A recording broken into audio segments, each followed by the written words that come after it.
Night has already begun to settle, gently drawing the day to a close. This is a quiet moment, one that doesn't rush or ask for anything in return. Wherever you are, and whatever time it may be, there is no need to adjust yourself to be here.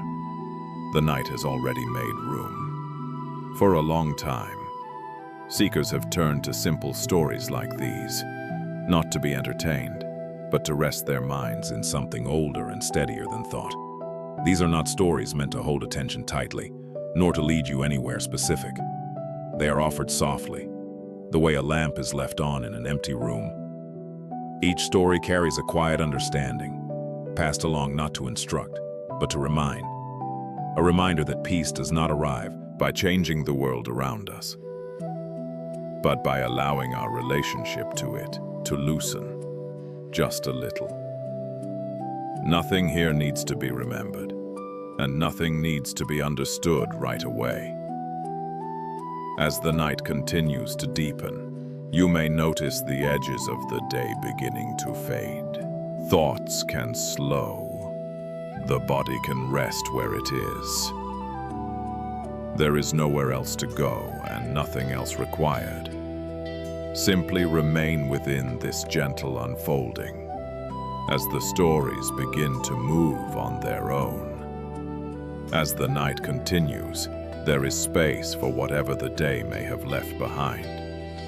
Nothing needs to be sorted or revisited. Moments that once felt unfinished can rest without explanation. And thoughts that have been circling can slow, simply by not being followed. You may notice the body settling in small, quiet ways. A softening across the shoulders, a gentle release in the hands. Even the breath can begin to find its own rhythm again, without effort, without direction. There is no need to guide it. The body already knows how to rest when it is no longer being asked to hold the day together. The mind, too, can loosen its grip. It does not need to review what has passed or prepare for what comes next. For now, it can drift like a leaf on still water, moving only as much as it needs to. Nothing is being lost by letting go. Nothing important is being left behind. In this space, it becomes clear that rest is not something to achieve. It is something that happens naturally when there is nothing left to resist. The night offers this without condition, allowing each moment to soften and dissolve in its own time. There is no need to hurry forward, and no reason to stay alert. The day has already done enough. What remains can simply settle, quietly, as the night holds everything with steady patience. As everything settles into this slower rhythm, there is no longer a need to hold on to the edges of the day. The space between one moment and the next grows softer, less defined, until even the sense of time begins to loosen. Nothing is ending, and nothing new needs to begin. There is simply this gentle continuation. The stories that follow do not ask for attention or effort. They move quietly, the way the night itself moves, without urgency and without direction. You do not need to listen closely, and you do not need to remember what is said. Words can come and go, leaving behind only a feeling of ease, like footsteps fading into distance. Here, in this long unfolding of night, there is room for stillness to deepen on its own. Thoughts may appear and drift away again, without needing to be followed. Awareness can soften, widening rather than narrowing, until it becomes comfortable to simply remain. This is the space known as the long night, not as a place to arrive at, but as a quiet span where nothing needs to be held or completed. You are already within it, and there is no need to stay awake for what comes next. The rhythm continues gently now, carrying you forward without effort, as the first story begins to take shape. Break time =5 ESA. The path appeared quietly at the edge of the village, neither inviting nor refusing those who passed along it. It had been there for longer than anyone could remember, shaped slowly by footsteps that came and went without leaving much behind. At this hour, the air rested low and cool, and the ground still held the calm of the night. A figure moved along the path at an unhurried pace, carrying 2 wooden buckets balanced evenly across a simple pole. The water inside barely stirred, reflecting only a muted shimmer of the dark sky above. There was no sense of destination, only the steady rhythm of walking, one step following another, without question. Around him, the world remained quiet. Houses stood closed and still, their windows dark, their outlines softened by the lingering night.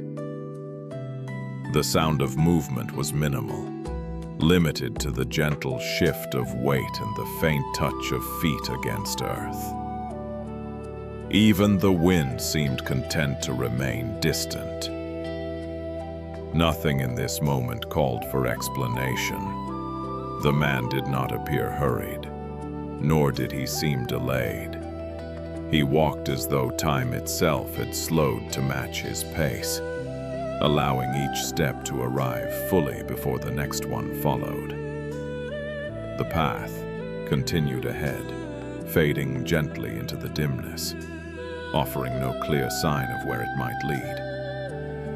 In this early stillness, there was no urgency to arrive anywhere else. The act of walking was complete in itself, and the quiet of the night held the scene without comment, as if content to let it unfold exactly as it was.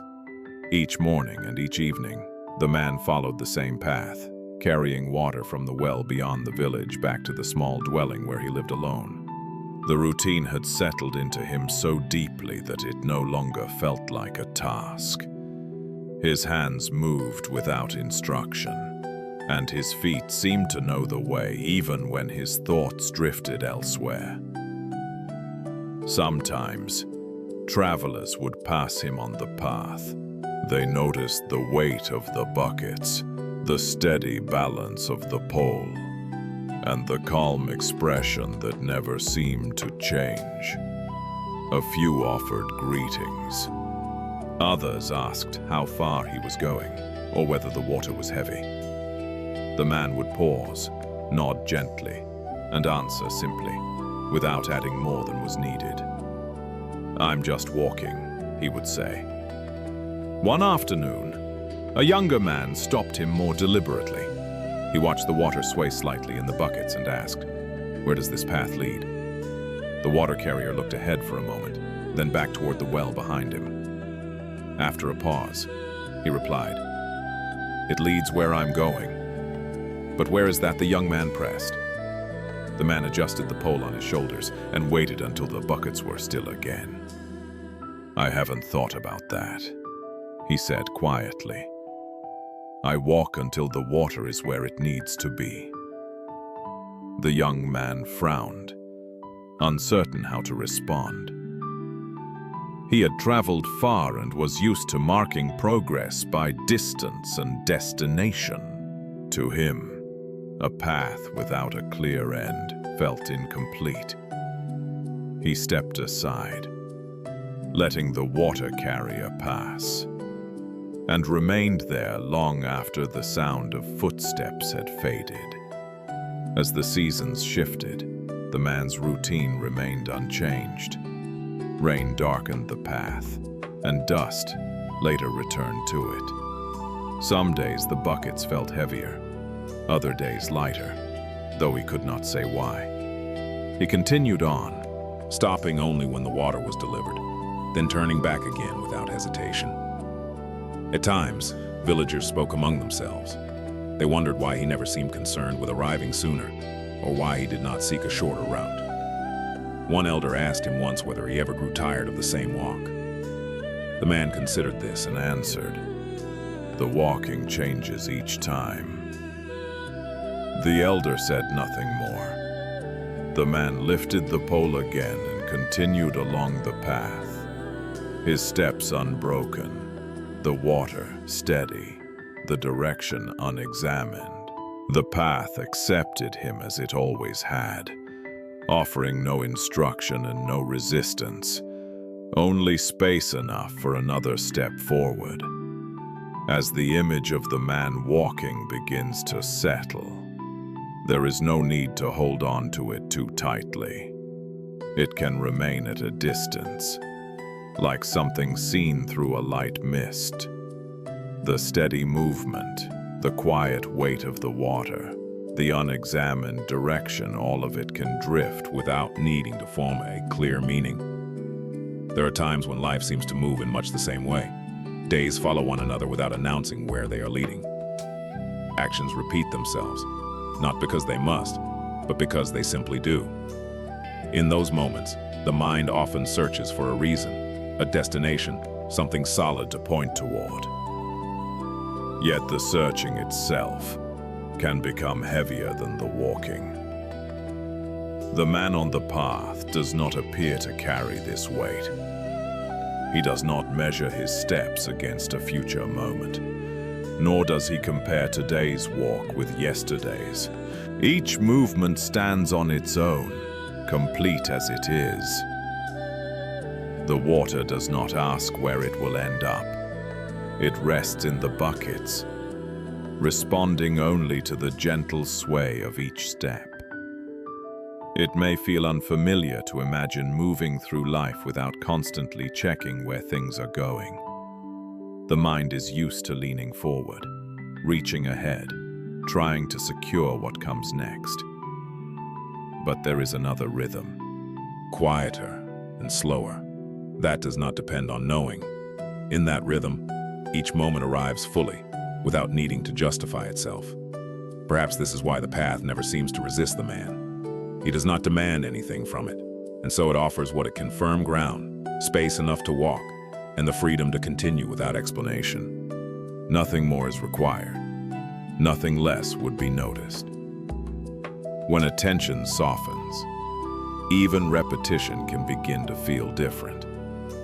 The same road, the same load, the same turning back again can hold subtle variations that do not need to be named. A change in light, a difference in air, a shift so small it is felt more than seen. These changes do not point toward progress or delay. They simply happen. In this way, the story does not suggest that direction is unimportant, nor that destinations do not exist. It only hints that there are moments when not holding them so tightly allows something else to settle.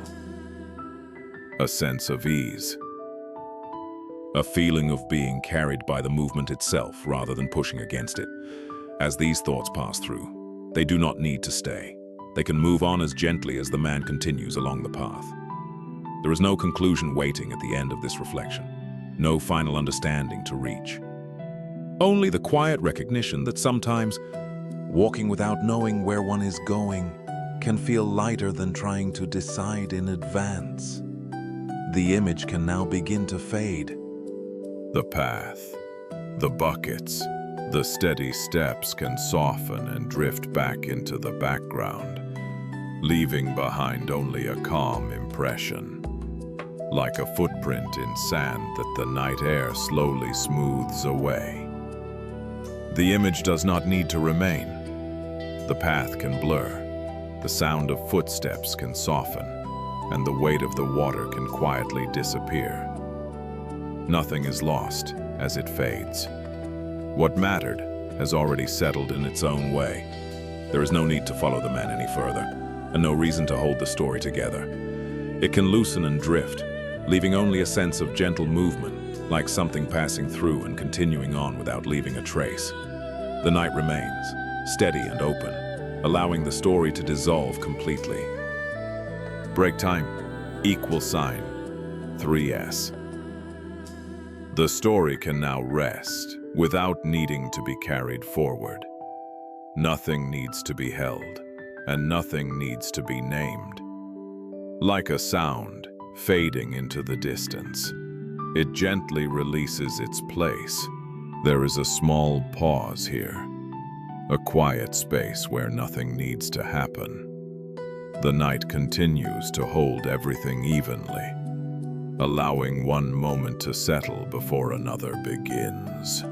Break time equals sign 3S. The house stood quietly at the edge of the settlement, set a short distance away from the others, as if it had chosen a little more space for itself.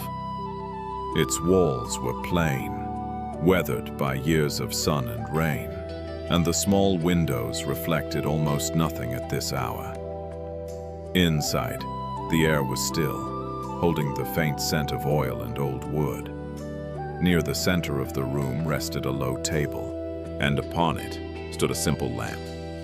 The wick was trimmed, the oil clean, the glass unclouded. Everything suggested readiness, as though the lamp had been carefully prepared and then left alone. No flame rose from it, no shadow moved in response. The evening light slipped in gently, touching the surface of the table before withdrawing again. As darkness gathered, the lamp remained unchanged, neither brighter nor dimmer, simply present. The room did not seem to wait for it to be lit, nor did it appear incomplete without the glow it could provide. From time to time, footsteps passed outside, distant and unhurried. The house did not respond. The lamp did not flicker. It stood quietly, holding its place without effort, as if it had learned that its purpose did not depend on being used. In the growing stillness, the unlit lamp became part of the room's calm, resting there without announcement, content to remain exactly as it was. The lamp had belonged to the house longer than anyone could remember. It was already there when the current keeper arrived, resting on the same low table, its surface worn smooth by time rather than touch. No one spoke of where it came from, and no one felt the need to ask. It simply remained, quietly included in the room. Each evening, as the light outside softened and withdrew, the keeper would enter the house and move through the familiar motions of the night. He would set aside his tools, rinse his hands, and sit for a while near the table.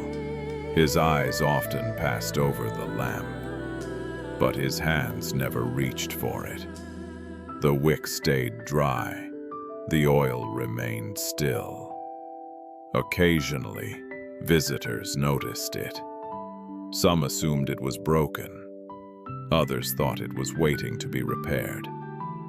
One night, a traveler who had taken shelter from the Silla gestured toward it and asked, "Why don't you light your lamp when it grows dark?" The keeper looked at it for a moment, as if seeing it again for the first time.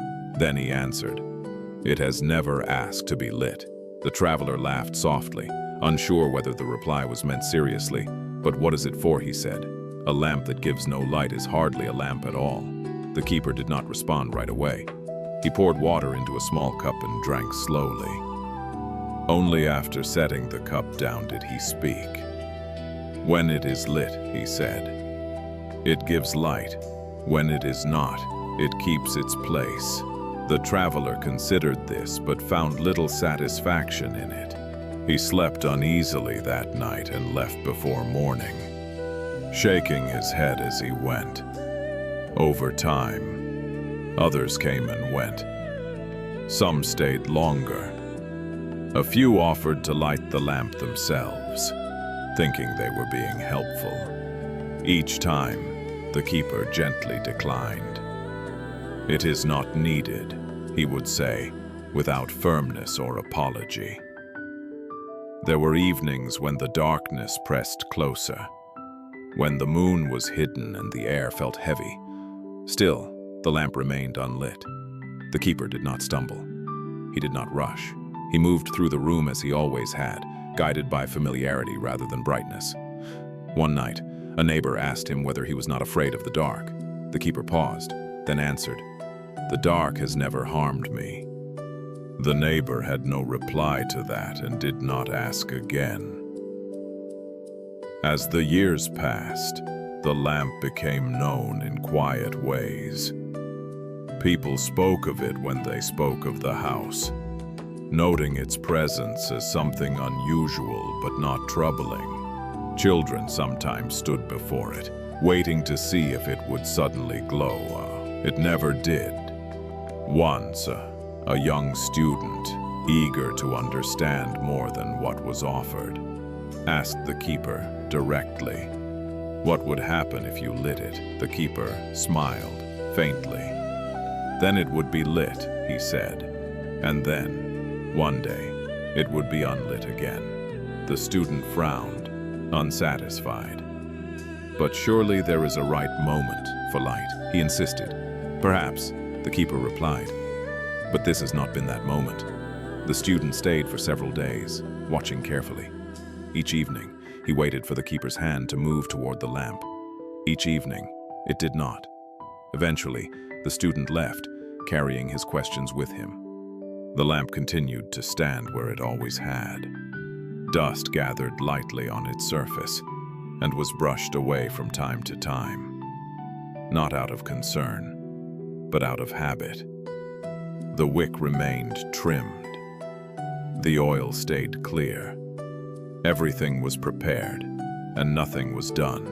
In the quiet of the house, the unlit lamp did not seem incomplete. It did not lean toward the flame it could hold, nor did it resist it. It simply remained present, neither expecting use nor avoiding it, resting in the space it had been given. As the image of the unlit lamp settles, it does not insist on being understood.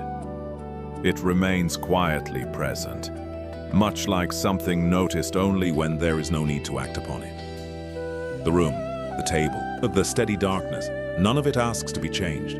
It simply holds what is there. There are moments in life that resemble this kind of stillness. Times when everything appears ready, prepared, even complete, yet nothing moves forward. The mind often feels uneasy in such moments. It looks for action, for proof that something is happening. It searches for light because light feels useful, visible, reassuring. And yet, there are spaces where usefulness is not required. The lamp does not resist being lit, nor does it lean toward the flame it could receive. It rests in a state of quiet readiness, not waiting for a signal, not anticipating a future moment. Its presence is enough without being activated. In this way, it reflects a rhythm that is easy to overlook, the rhythm of being without performing. The mind is often trained to believe that value comes from function, that something matters only when it is used, seen, or producing an effect. When nothing is happening, impatience can arise. Questions begin to form. Why is this not being done? Why is that not being used? Why is the moment staying the same? These questions create movement where none is needed. Yet the keeper's house remains calm precisely because nothing is forced. Darkness does not become a problem simply because it is dark. The lamp's silence does not become absence. It occupies its place without asking for recognition. In doing so, it allows the room to be exactly what it is. There are times when readiness itself is mistaken for delay. When being prepared is confused with waiting. But readiness, when it is quiet, does not feel tense. It does not lean forward. It does not hold its breath. It rests easily, like the lamp with its trimmed wick and clear oil, complete without expression. Perhaps this is why the keeper moves without difficulty. He does not depend on brightness to know the room. He does not require illumination to feel secure. Familiarity guides him, but more than that, acceptance does. The darkness does not oppose him, and so he does not oppose it in return. In the same way, there are aspects of life that do not need to be brought into action right away, thoughts that do not need to be solved, feelings that do not need to be named, capacities that do not need to be proven. They can remain present without pressure, without explanation, without direction. When attention softens, the idea of not yet loses its urgency. The sense that something must be activated fades. What remains is a quiet completeness that does not announce itself. Like the lamp, it does not shine, but it also does not disappear. This kind of stillness is easy to miss, especially when the world encourages constant movement. But once noticed, it carries a gentle reassurance. Nothing essential is missing. Nothing needs to be forced into expression. What is ready can remain ready, without anxiety, without demand. As these reflections pass through, they do not need to settle into conclusions. They can drift the way the image of the lamp drifts, remaining for a moment, then easing back into the background. There is no lesson to hold on to, no answer to carry forward. Only a quiet sense that not everything needs to be lit in order to belong. The lamp no longer needs to be considered. Its shape can soften, its outline can fade, and the quiet room can return to being simply a room. Nothing has been completed, and nothing has been left undone. There is no need to hold the image in place. It can loosen and drift, leaving behind only a gentle sense of stillness, like a presence that does not ask to be noticed. The night remains unchanged, wide and steady, allowing the story to dissolve on its own. Break time, =3S. The story can now ease back into the quiet, without needing to stay present. What has appeared does not need to remain, and what has been noticed does not need to be carried forward. Like a light dimming on its own, it gently releases its place. There is a brief space here, open and unoccupied, where nothing asks for attention. The night continues evenly, allowing one moment to settle before the next arrives. Break time =3. The temple rested high on the slope, far enough from the village that its presence felt more sensed than seen. Stone steps led upward, through trees that had grown close together over time, their branches crossing gently above the path. At night, the steps held the coolness of the mountain, and each surface seemed to absorb sound rather than return it.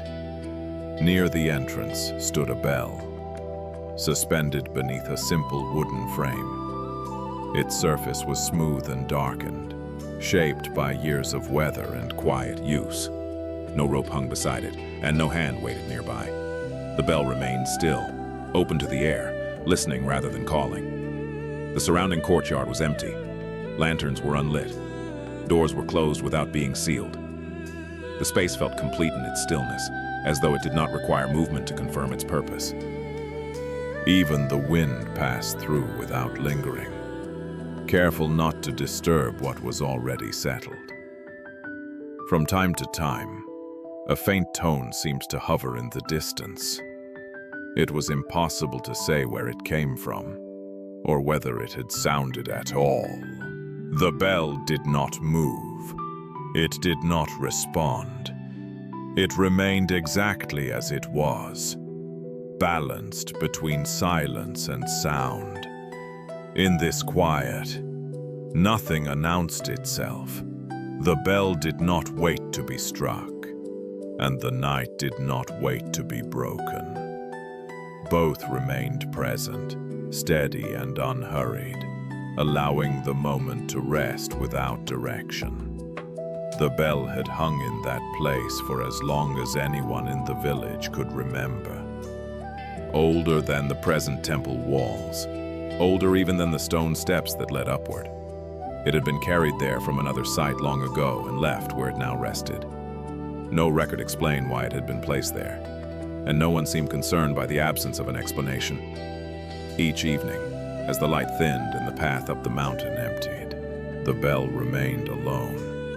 Monks passed beneath it during the day, moving quietly in and out of the temple. But at night, the courtyard belonged only to stillness. The bell was not part of any schedule. It did not mark hours, nor did it signal gatherings. It simply stayed. One night, a young traveler reached the temple after dusk. He had heard of the place from others who spoke of its silence more than its teachings. Climbing the steps had left him tired, and he paused in the courtyard to rest. As he stood there, catching his breath, he thought he heard a bell ring soft, distant and brief. He looked up immediately. The bell above him was perfectly still. Assuming he had imagined it, the traveler sat on a low stone and waited. The night air was cool, and the darkness felt settled rather than heavy. After a while, the sound came again, a single tone, fading almost as soon as it appeared. This time, he was certain he had heard it. He stood and walked slowly beneath the wooden frame, watching the bell closely. It did not sway. It did not tremble.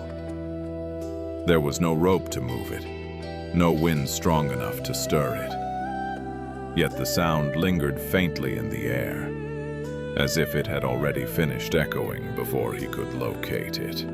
Confused, the traveler approached one of the older monks who was passing quietly through the courtyard. "Excuse me," he said softly. "I keep hearing the bell, but no one is ringing it." The monk paused and looked at the bell, then at the traveler. "Is it ringing now?" he asked. The traveler listened. There was only silence. "No," he said. "But it was, just a moment ago." The monk nodded, as if this confirmed something. "Then you heard it," he said, and continued on his way. Unsatisfied, the traveler followed him. "But how can it ring if no one strikes it?" he asked. The monk stopped and turned. "Why should it need someone to strike it?" he replied. The traveler had no answer ready. He stood quietly as the monk resumed his path and disappeared inside the temple. Later that night, the traveler lay awake on the stone floor of the guest room.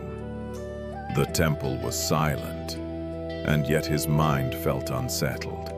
Each time he began to drift, the faint sound seemed to return, not loud enough to startle him, not clear enough to follow. It arrived and vanished without pattern, leaving him unsure whether it had truly been there. By morning, he sought out the abbot, an older man who moved slowly and spoke little. The traveler explained what he had heard and asked whether the bell sometimes rang on its own. The abbot listened without interruption.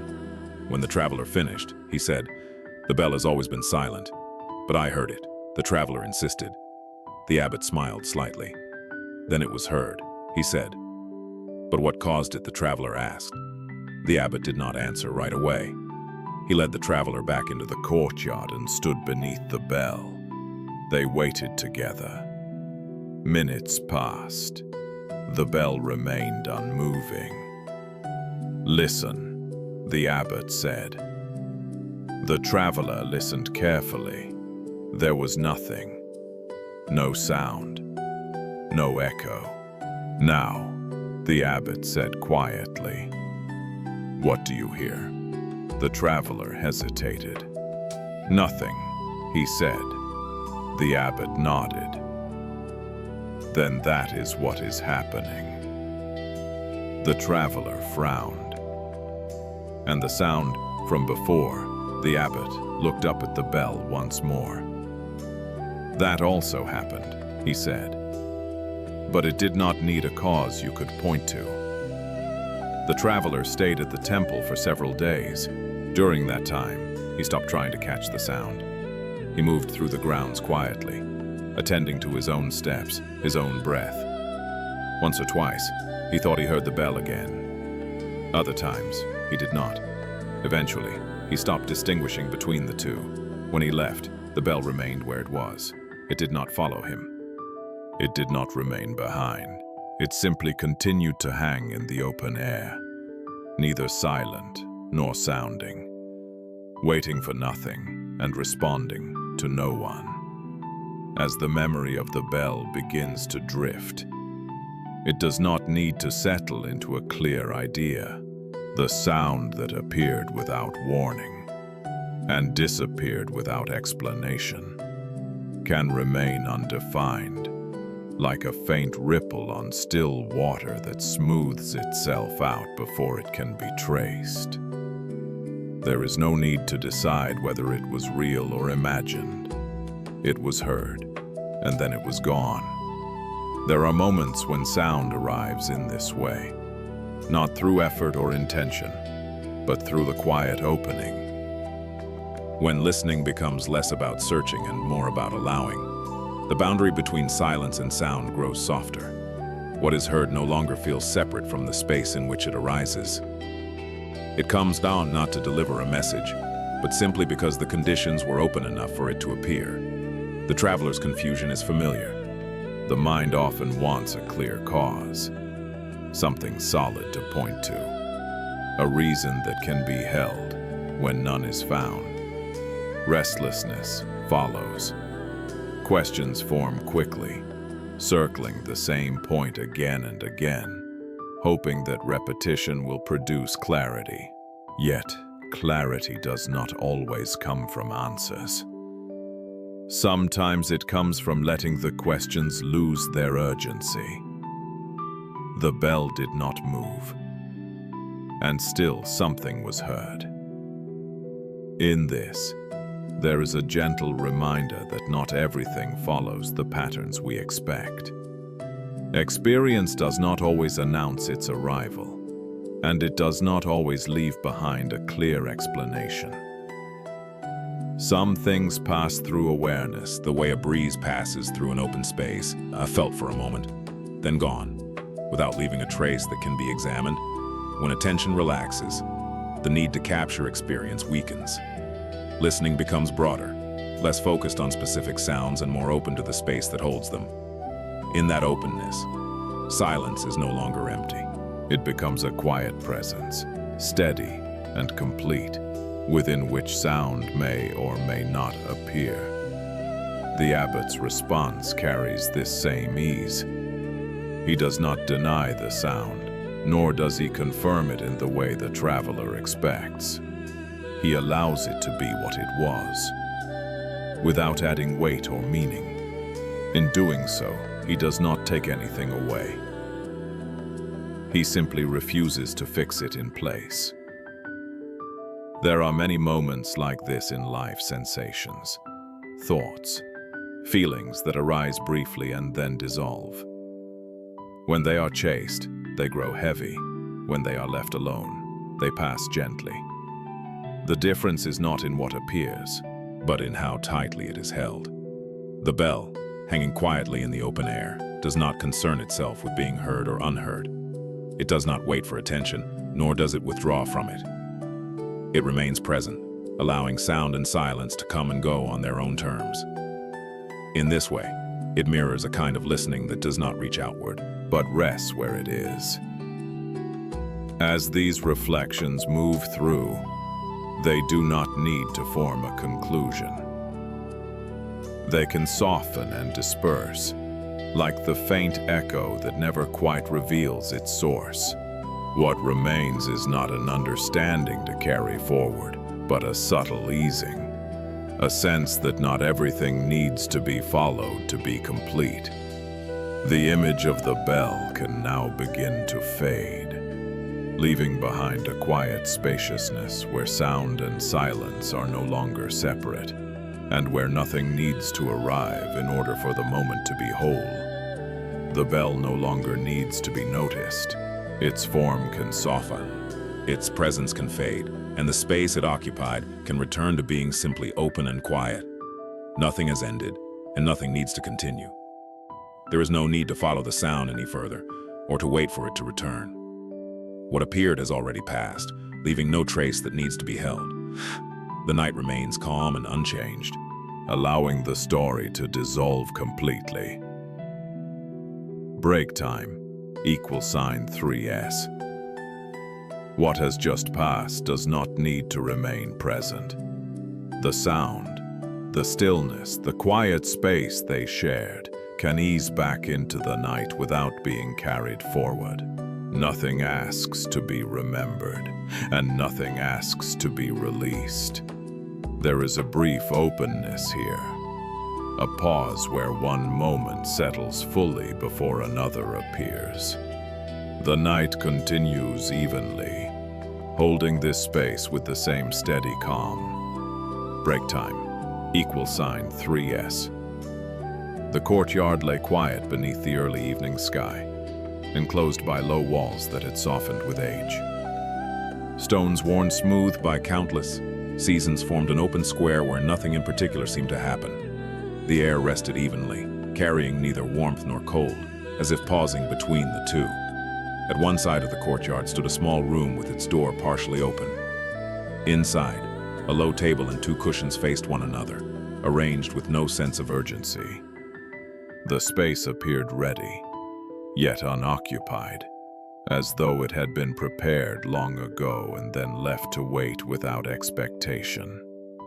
A teacher sat quietly near the doorway, his posture relaxed, his gaze resting without fixing on anything. Across from him, a younger man knelt on the floor, hands folded loosely in his lap. He had arrived earlier that day and had remained there since, neither speaking nor moving away. The light shifted slowly as the sun lowered. Shadows lengthened across the stones, then softened again as clouds passed overhead. The teacher did not speak. The student did not ask a question. The silence between them did not feel heavy or strained. It simply remained, steady and unbroken. From time to time, faint sounds drifted in from beyond the walls, footsteps passing, a distant voice, the rustle of leaves, but none of them entered the space fully. The courtyard held its quiet, allowing both figures to remain exactly where they were, without explanation or instruction. The student had come with many questions. Though none of them had been spoken aloud since his arrival, he had carried them carefully, arranging them in his mind during the long walk to the courtyard, certain that the teacher would recognize their importance. Yet when he reached the place and found the teacher already seated, the questions did not rise as he expected. They remained where they were, quiet and unformed. The teacher acknowledged him with a slight nod and returned to stillness. Hours passed in this way. The student shifted once, then settled again. The questions pressed lightly against his awareness, waiting for the moment when speaking would feel right. That moment did not arrive. As the light changed, the student's certainty began to soften. He had imagined an exchange of words, perhaps a brief instruction or a single sentence that would clarify what he had been carrying. Instead, there was only the sound of breathing, the distant movement beyond the wall, and the steady presence of the teacher beside him. At one point, the student opened his mouth, then closed it again. The teacher did not turn. He did not seem to notice, or perhaps he noticed and chose not to respond. The silence remained unchanged. The next day unfolded much the same. The student returned to the courtyard early, hoping the teacher might speak first. He waited. The teacher sat as before, posture relaxed, attention unoccupied. No words came. Late in the afternoon, the student finally spoke. "I have been here for some time," he said, his voice low and careful. "I thought I would know what to ask by now." The teacher looked at him, not with expectation, but with ease. "And do you?" he asked. The student hesitated. "No," he said. The teacher nodded. "Then continue," he replied. The student felt uncertain. Continue what he asked. Sitting, the teacher said, and returned to stillness. Days passed. The student remained. Other visitors came and went, offering greetings, asking questions, receiving brief replies. The student listened quietly, noticing how the teacher's answers never lingered longer than necessary. Often they seemed to dissolve as soon as they were spoken. One evening, the student spoke again. "I worry that I am wasting time," he said. "Others come and receive guidance. I sit here and say nothing." The teacher considered this for a moment. "When you sit," he said, "Are you doing nothing? I don't know." The student replied. "It feels like waiting. Waiting for what the teacher asked." The student searched for an answer and found none. He lowered his gaze. The teacher did not fill the space.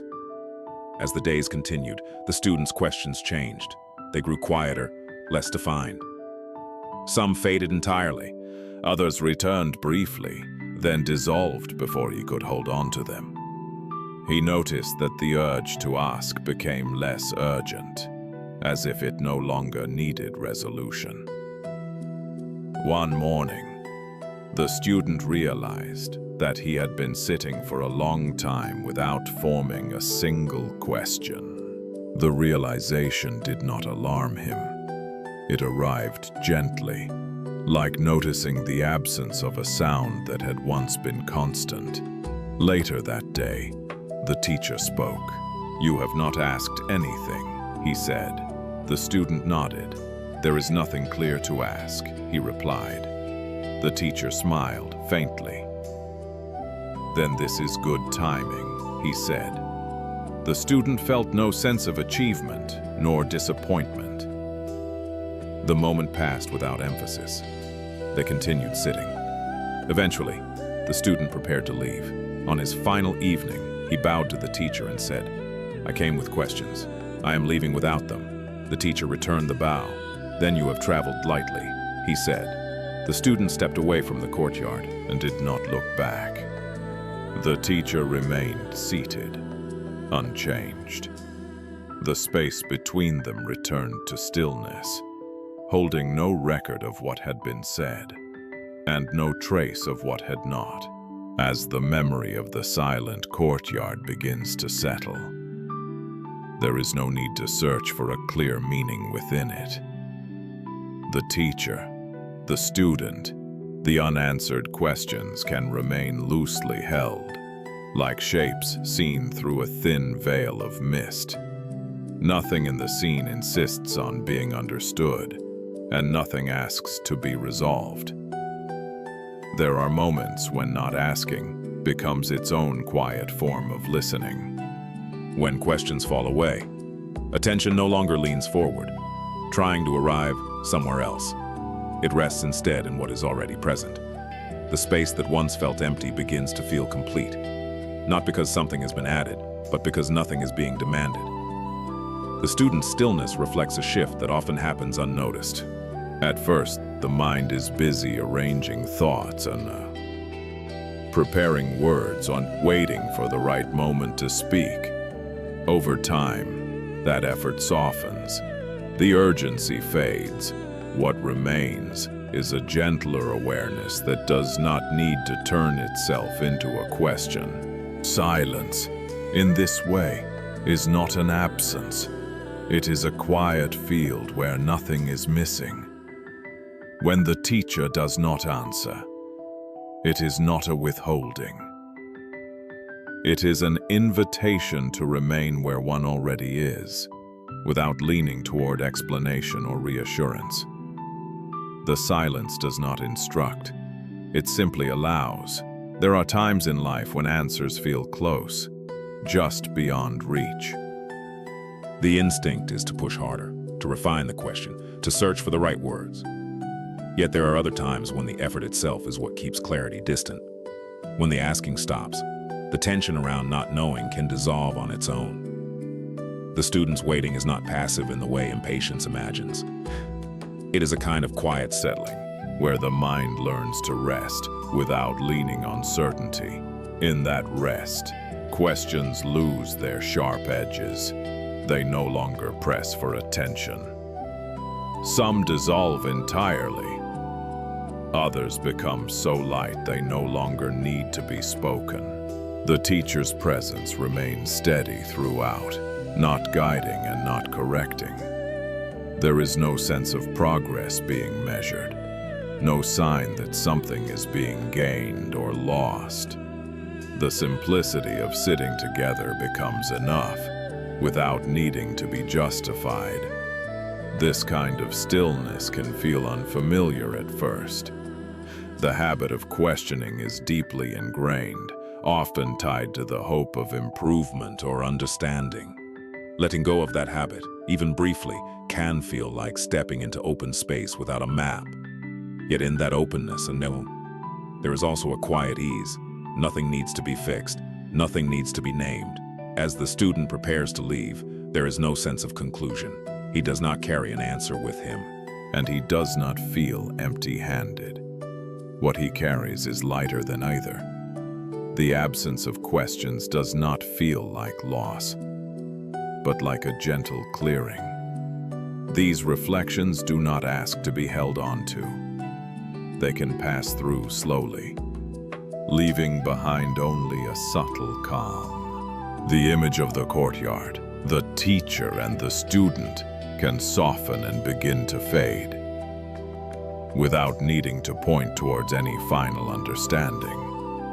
The scene no longer needs to stay in focus.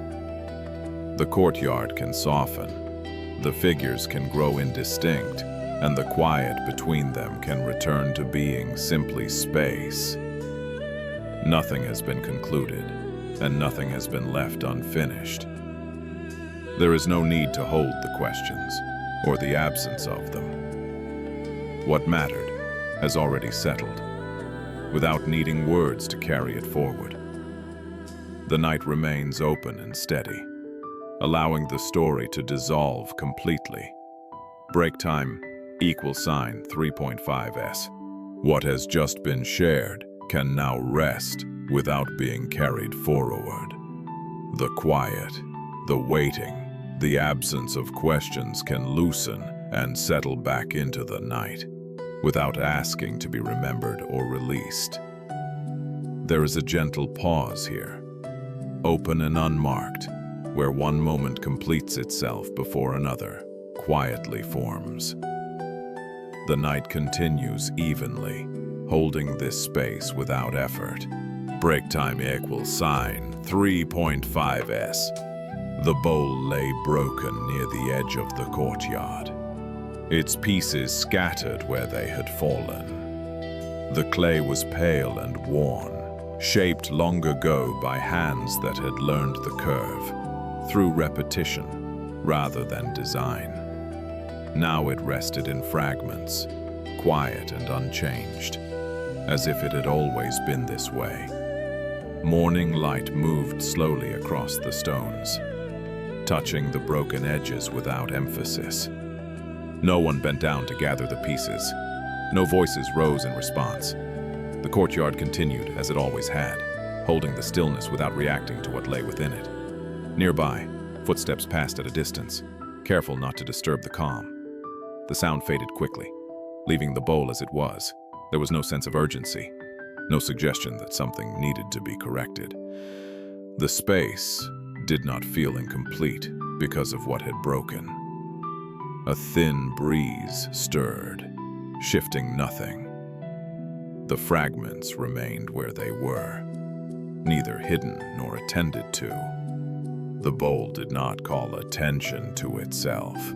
It simply stayed, resting in the open, part of the quiet arrangement of the morning. In this early hour, nothing seemed out of place. The broken bowl belonged to the courtyard as fully as the unbroken stones around it. The scene held together without effort, allowing the moment to remain exactly as it was. The bowl had been used each morning for years, filled with water drawn from the well at the far end of the path. It was simple and unadorned, shaped more for balance than beauty. No one remembered who had made it. It belonged to the place in the same quiet way the stones and walls did. On the morning it broke, there had been no sudden movement. A monk carrying it across the courtyard had paused briefly to adjust his grip. The bowl slipped, struck the ground once, and came apart. The sound was soft, more a dull note than a sharp crack. The monk looked down, then up, and stood still for a moment. Another monk nearby watched without comment. He did not step forward. He did not offer help. The monk who had dropped the bowl set the pole he was carrying aside and continued onto the well, leaving the pieces where they lay. No one spoke of it. As the day unfolded, others passed through the courtyard. Some noticed the fragments and stepped around them. Others did not seem to see them at all. No one bent to gather the pieces. No one questioned why they remained. In the afternoon, a young novice paused near the bowl. He crouched slightly, studying the broken edges. After a moment, he turned to an older monk who was sweeping leaves nearby. "Shouldn't this be cleaned up?" the novice asked. The older monk followed the novice's gaze to the fragments on the ground. He rested the broom against the wall and considered them for a moment. "Is it in your way?" he asked. "No," the novice said, "but it's broken." "Yes," the older monk replied, and resumed sweeping. The novice remained where he was. Uncertain, he watched as the older monk finished his work and moved on without addressing the bowl. Eventually, the novice stood and returned to his duties, the question still unsettled in his mind. That evening, a visitor arrived at the temple. As he crossed the courtyard, he nearly stepped on one of the pieces and stopped abruptly. "What happened here?" he asked aloud. No one answered.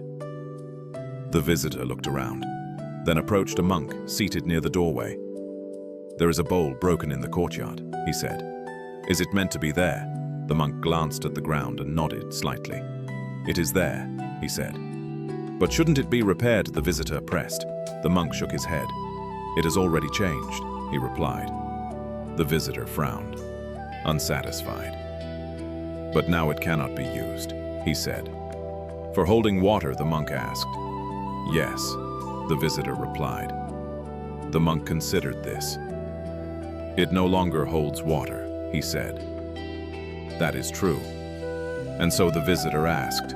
"And so," the monk continued, "it holds the courtyard." The visitor did not understand what this meant and did not ask further. He stayed the night and left early the next morning. Days passed. Rain fell lightly once, darkening the clay before drying again. Wind moved dust around the fragments, but they remained where they were. No one guarded them. No one removed them. The bowl's presence slowly faded into the background of the courtyard, becoming part of the pattern of the place. One morning, the novice returned to the older monk. "Why is the bowl still there?" he asked. The older monk leaned on his broom. "Why are you still asking?" he replied. The novice opened his mouth, then closed it again. He looked down at the ground and stood quietly for a while. When he spoke again, his voice was softer. "I don't know," he said. The older monk nodded and resumed his work. Eventually, one of the pieces was nudged aside by a passing foot. Another shifted slightly after a night of rain. The fragments did not stay exactly as they were, but no one directed their movement. They changed slowly, without instruction. Over time, the novice noticed that he no longer felt the urge to gather the pieces. They no longer appeared unfinished to him. They simply were. The bowl, in its broken state, no longer suggested use or repair. It rested in the courtyard without asking for attention. The courtyard continued to hold its quiet. Meals were prepared. Water was drawn. A different bowl was brought into use, without ceremony. The broken one remained on the ground, neither honored nor dismissed. In this way, the bowl stayed where it had fallen. Not because it was forgotten, but because it no longer needed to be anything else. As the image of the broken bowl lingers, it does not need to resolve itself into a clear idea. The fragments resting in the courtyard can remain just as they are, without asking to be explained or arranged. They sit quietly within the space, neither calling for attention nor withdrawing from it. There are moments when something breaks and the mind immediately moves toward repair. The habit is familiar. Fix what is damaged, restore what no longer functions, return things to how they were. This impulse often carries a sense of urgency, as though leaving something broken might disturb the balance of the whole. Yet the courtyard remains balanced, even with the bowl in pieces. The bowl no longer holds water, but it holds the place where it fell. It marks a moment that has already passed, without needing to be corrected. In this way, it becomes part of the setting rather than a problem to solve. The space adjusts naturally, without instruction or effort. There are times in life when not repairing something immediately feels uncomfortable. A silence that remains unfilled. A plan that does not unfold. A feeling that does not resolve itself. The mind often treats these moments as unfinished tasks. But unfinished does not always mean incomplete. Sometimes it simply means allowed to remain open. The monks move through the courtyard without disturbance because nothing is being resisted. The broken bowl is not avoided, and it is not emphasized. It exists alongside everything else, changing slowly as time passes, without needing direction. In this quiet acceptance, tension does not build. The moment stays lightweight. When attention softens, the difference between broken and whole becomes less rigid. What matters is not whether something functions as before, but whether it is being met without struggle. The bowl, left where it is, no longer asks to be returned to usefulness. It rests in its present form, free from expectation. There is a subtle ease in this way of allowing. Nothing needs to be brought back into shape. Nothing needs to be made meaningful. The fragments do not demand a story about loss or failure. They simply remain, part of the ground that holds them. In the same way, there are aspects of experience that do not need to be fixed to be acceptable. Thoughts that arrive and linger without conclusion. Feelings that do not transform right away. Situations that shift on their own timeline. When these are left alone, they often soften without effort. The novice's question fades not because it was answered, but because it no longer presses for resolution. The need to gather the pieces dissolves, replaced by a quiet recognition that nothing essential is out of place. The courtyard continues, unchanged in its calm. As this reflection moves through, it does not need to settle into a lesson. It can drift, like the light passing across the stones, leaving no mark. The image of the broken bowl can gradually blur, becoming part of a wider stillness where nothing needs to be repaired in order to belong. The fragments no longer need to be noticed. Their edges can soften, their presence can blur, and the courtyard can return to being simply open space. Nothing has been corrected, and nothing has been left undone. There is no need to gather what has fallen, or to decide what should come next. What mattered has already settled, quietly, without requiring action. The night remains calm and steady, allowing the story to dissolve completely. Break time =sign 3.5s. What has settled can now remain where it is, without being carried forward. The fragments, the stillness, the quiet acceptance can ease back into the night, no longer needing attention or response. There is a brief openness here, a soft pause where one moment completes itself before another quietly begins. The night continues evenly, holding this space without effort. Break time =sign 3.5s. The road left the village quietly, narrowing as it moved toward the hills and then dissolving into a line of packed earth between tall grasses. At this hour, the path held a faint trace of warmth from the day, though the air around it had already cooled. Nothing marked where it truly began, and nothing clearly announced where it would end. A lone traveler moved along the road at an even pace. He did not turn to look behind him, nor did he scan the distance ahead. His steps followed the ground as it rose and fell gently, without hesitation. The sound of his movement was soft, absorbed quickly by the open land.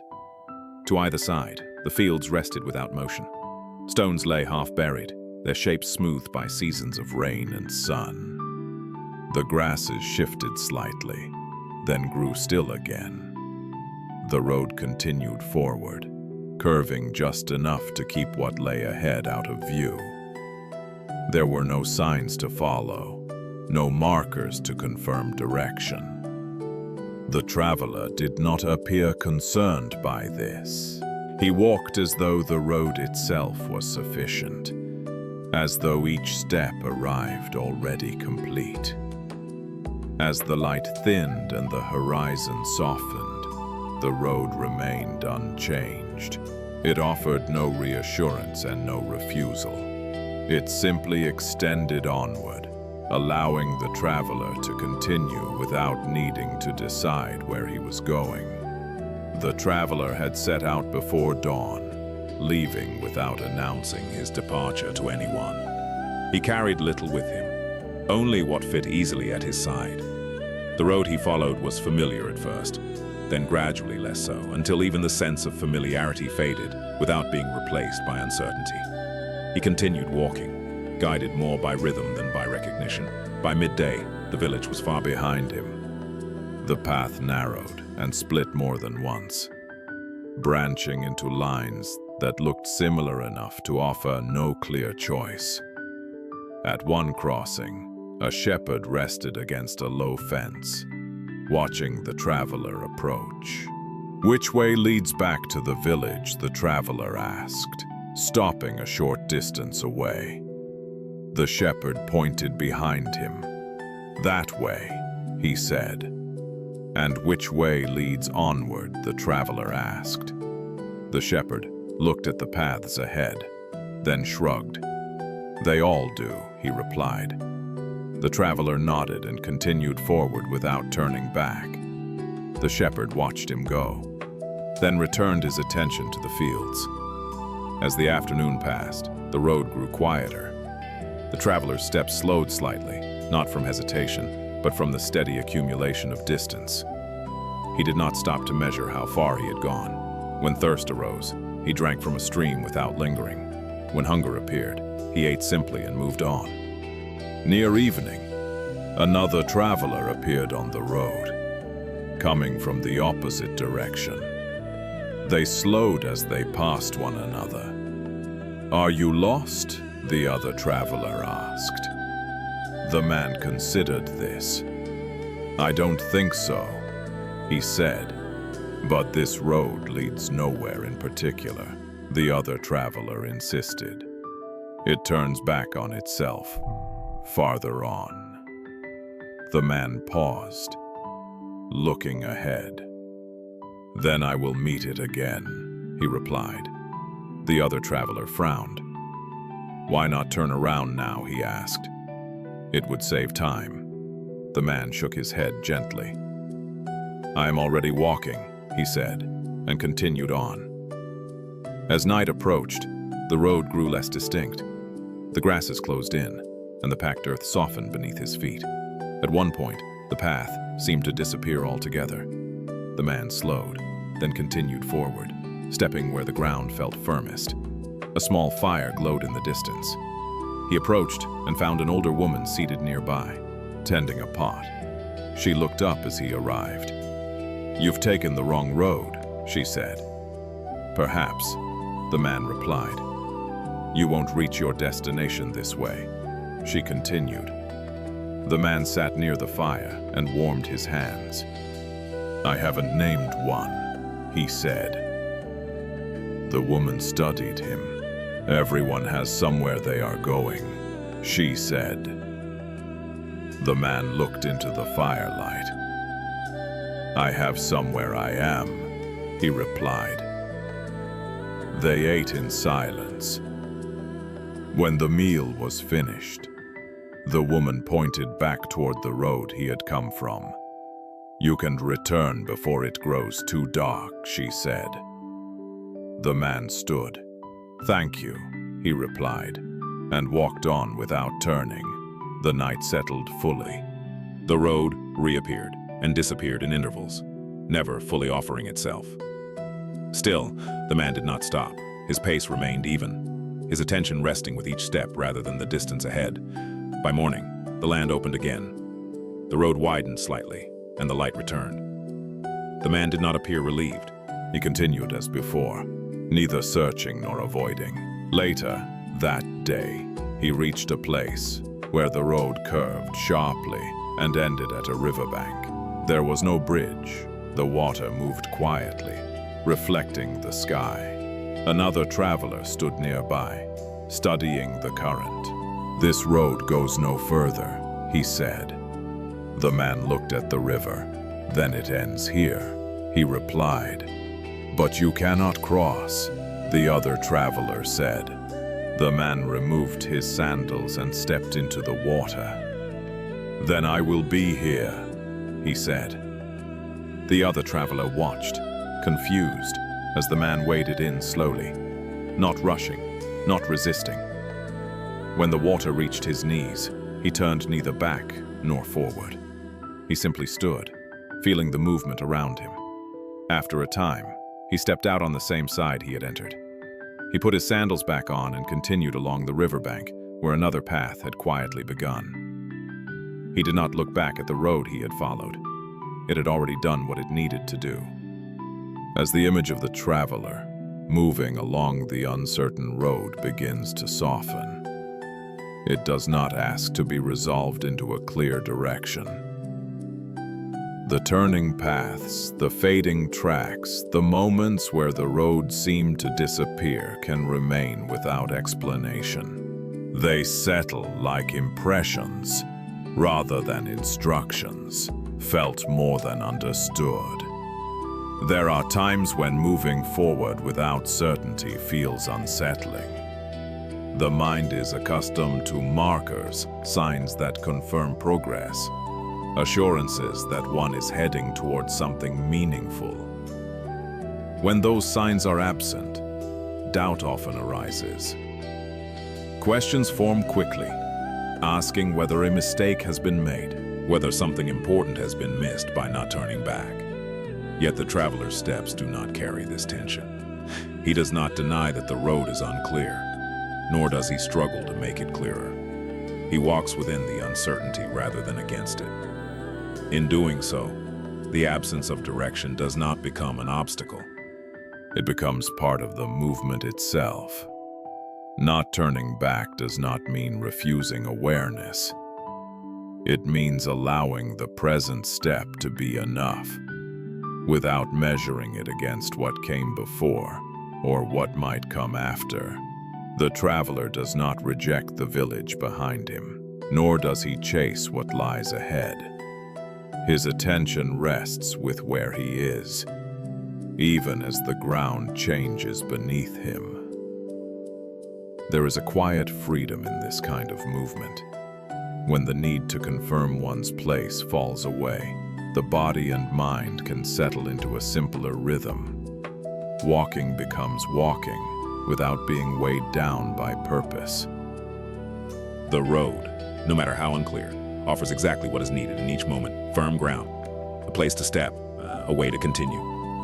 Often the urge to turn back comes from fear rather than wisdom. Fear of having gone the wrong way, fear of wasting time, fear of not arriving where one imagined. When that fear loosens, even slightly, the path no longer feels threatening, becomes open, adaptable, capable of changing shape without resistance. But the traveler meets others who urge him to return, to correct his course, or to save effort. Their concern is understandable. It reflects a common belief that movement must always serve a destination.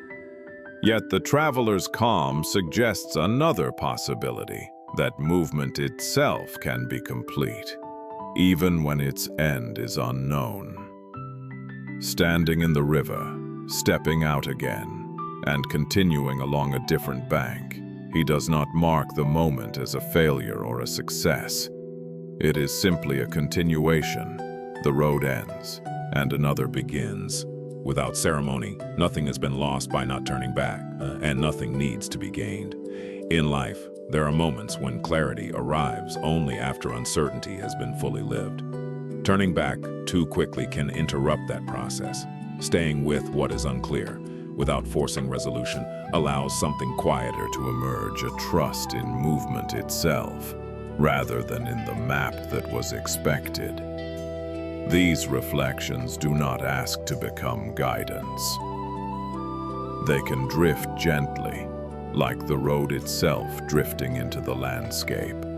The image of the traveler can fade, leaving behind a subtle sense of ease, a feeling that it is possible to continue, even without knowing exactly where one is going. The road no longer needs to be traced. Its curves can soften, its edges can blur, and the sense of movement can quiet without stopping. Nothing has been confirmed, and nothing has been lost. There is no need to follow the traveler any further. The steps can fade into the ground they touched, leaving only a gentle feeling of continuation, unmarked and unhurried. The night remains open and steady, allowing the story to dissolve completely. Break time equals sign 3.5s. What has moved can now settle without needing to arrive anywhere. The road, the pauses, the quiet decisions can ease back into the night, no longer asking to be followed or understood. There is a soft opening here, a brief stillness where one movement completes itself before another gently forms. The night continues evenly, holding this space without effort. Break time equals sign 3.5s. The gate stood at the edge of the path, set between two weathered posts that leaned slightly inward with age. Its wood had darkened over time, smoothed by rain and sun, and the grain ran quietly from top to bottom without ornament. It was neither wide nor narrow, neither inviting nor forbidding. It simply stood where it had long been. Beyond the gate, the path continued into a stand of trees, their trunks rising close together before opening again somewhere out of sight. No light came from the other side, and no sound suggested movement. The space beyond did not appear closed, yet it did not reveal itself either. Near the gate, the ground was worn flat, as if many feet had paused there. Some had passed through without stopping. Others had lingered, resting a hand on the wood, tracing its surface, waiting for a sign that never came. The gate itself did not shift. Its hinges were intact, but unmoved. As evening settled, the air grew still. Shadows gathered around the posts and lengthened across the path. The gate remained unchanged, holding its place without tension. It did not open, and it did not close. It did not respond to those who stood before it. In the quiet of this moment, the gate did not seem unfinished. It stood complete as it was, offering no instruction and making no promise, allowing the path on either side to remain exactly where it was.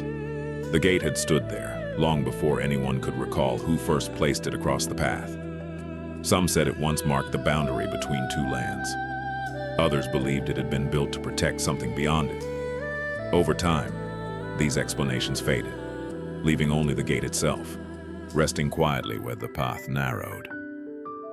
Travelers often paused when they reached it. Those unfamiliar with the area assumed it would open if approached in the right way. They searched for a latch or tested the hinges gently. The wood did not resist, but it did not respond either.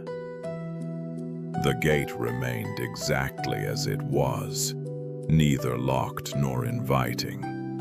One evening, a man arrived at the gate just as the light was thinning.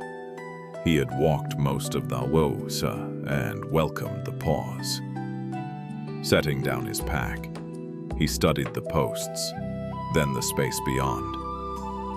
After a while, another traveler approached from behind and stopped beside him. "Does it open?" the second traveler asked. "I haven't seen it move," the first replied. "Have you tried?" the other asked. The first man nodded toward the worn ground. "Many have tried," he said. "It hasn't made a difference." The second traveler frowned. "Then why is it here?" The first man considered this. "Perhaps to be stood before," he said. The second traveler shook his head. "That makes no sense," he replied, and stepped closer to the gate. He pushed once, then again, harder this time. The gate shifted slightly on its hinges but did not open. He stepped back, frustrated. "There must be a way," he said. Everything opened somehow. The first man did not answer. He remained where he was, watching the trees beyond sway gently in the fading light. Later that night, a woman arrived at the gate and stopped without touching it. She rested her hand lightly on one of the posts and stood quietly for a long time. The two men waited, expecting her to try. She did not. "Are you going through?" the second traveler asked. She looked at him and smiled faintly. "I'm already here," she said. "But the path continues," he insisted, gesturing beyond the gate. "Yes," she replied. "And so does this side." The second traveler turned away, dissatisfied. He circled the gate, looking for another road. Finding none, he eventually left, retracing his steps down the path he had come from. The first man and the woman remained. They did not speak. The night deepened around them, and the forest beyond the gate grew darker, though no more distant. The gate stood quietly between the two spaces, making no distinction between them. By morning, the woman had gone. The first man rose, lifted his pack, and stepped closer to the gate. He stood there for a while, not waiting for it to open, not deciding to turn back. After some time, he stepped to the side and walked along the edge of the path, passing the gate without crossing through it. Beyond it, the forest continued much as it always had. The man did not look back to see whether he had gone through or around. He simply walked on, the gate remaining where it was, unchanged. Later that day, a group of villagers approached the gate together. They had heard stories about it and wanted to see it for themselves. Some touched it, some laughed at it, others debated its purpose. When they left, the gate was still there, holding nothing and blocking nothing. As seasons passed, the gate gathered moss along its base. Leaves settled near its posts, then blew away again. The path on both sides wore evenly. The gate, neither aged more quickly nor more slowly than its surroundings. It remained present, without intention. Those who came later continued to ask about it. Some insisted it must open someday. Others claimed it already had, though no one could say when. The gate did not confirm or deny these stories. It stayed where it was, allowing people to approach it with their own expectations and leave with whatever remained. In this way, the gate became less about passage and more about pause. It stood as a place where movement slowed, where direction was questioned without being answered. And when people eventually moved on, whether forward or back, the gate remained, unchanged by their decisions. As the image of the gate begins to settle, it does not ask to be interpreted or resolved. The wood, the hinges, the space beyond can remain quietly present, without needing to become symbols or answers. They rest where they are, allowing the moment to stay open. There are times when we stand before something that does not respond, a door that does not open, a situation that does not move forward, no matter how carefully it is approached. The mind often reacts by pushing harder, searching for a hidden mechanism, a correct angle, a missing effort that will finally cause change. When nothing happens, frustration can arise, followed by doubt. Yet the gate does not resist. It simply remains. It does not close itself more tightly when pressed, nor does it reward persistence with movement. In its stillness, it reflects a different rhythm, one that does not measure worth by progress or success. Standing before it, there is nothing to accomplish and nothing to fail at. The travelers who pause at the gate bring their own expectations with them. Some believe it must open, because all gates are meant to open. Others assume they have arrived too early or too late. These beliefs shape their experience more than the gate itself. When those expectations soften, the tension around the moment begins to loosen. The woman who rests her hand on the post does not seem concerned with passing through. She does not oppose the gate, nor does she wait for permission. In her stillness, there is an ease that comes from no longer demanding an outcome. The moment is complete without resolution. In life, there are pauses like this, intervals where movement slows or stops, not because something is wrong, but because nothing needs to happen next. These pauses can feel uncomfortable when they are misunderstood. The urge to move on, to make something happen, can be strong. Yet when that urge is set aside, the pause itself can feel spacious rather than limiting. The gate stands between two parts of the path, but it does not insist on being crossed. It does not define what lies beyond, and it does not diminish what lies before it. Both sides remain equally present. In this way, the gate does not divide the path as much as it reveals the habit of wanting to move forward. When attention relaxes, the question of whether the gate opens becomes less important. What matters more is the experience of standing there, feeling the ground beneath the feet, noticing the quiet of the air, sensing the body's own rhythm slowing to match the stillness. In that awareness, the moment no longer feels suspended, it feels whole. There are many moments when acceptance arrives not through action, but through allowing something to remain unresolved. Not every pause is an obstacle. Some are simply spaces where the next movement has not yet formed and does not need to be forced. As these reflections drift, they do not need to settle into a conclusion. They can soften, like the image of the gate itself, remaining present for a while before fading. What remains is not an answer, but a quiet ease withstanding before what does not open, without needing it to. The gate no longer needs to be held in view. Its outline can soften. The weight of the wood can fade, and the space around it can return to being simply open ground. Nothing has been decided, and nothing needs to be. There is no need to remain standing before it, or to carry the pause any further. What was present can loosen and drift without leaving a mark. The night stays calm and even, allowing the story to dissolve completely. Break time equals sign, 3.5s. What has paused can now ease back into the wider quiet. The stillness of standing, the space of not moving forward, can soften and release without needing to be carried along. Nothing remains unfinished, and nothing needs to continue. There's a gentle interval here, a small clearing where one moment settles fully before another takes shape. The night moves on evenly, holding this pause without effort. Break time, equal sign 3.5s. The river moved quietly through the low valley, its surface dark and unbroken at this hour. No markers named it, and no signs followed its course.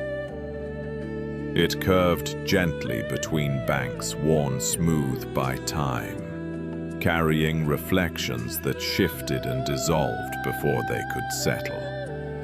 Along one side, reeds leaned toward the water without touching it. Stones rested half-submerged near the edge, their shapes softened by years of passing current.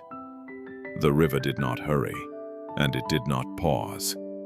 It flowed with an even steadiness, neither announcing its presence nor withdrawing from it. A narrow footpath followed the bank for a short distance, then faded into the grass.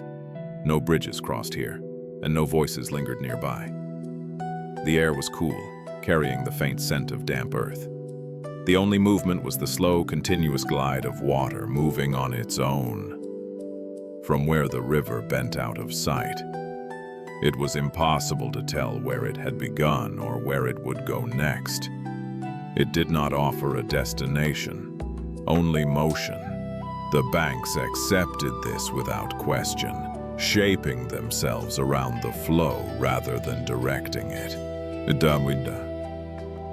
In the growing stillness, the unnamed river continued as it always had, holding its course quietly, without needing to be called or claimed. The river had never been given a name, though it passed close enough to several villages that it could have carried many. People crossed it when they needed to, Drew water from it when the wells ran low, and walked alongside it during quiet hours. Yet no one spoke of it in the way rivers were usually spoken of.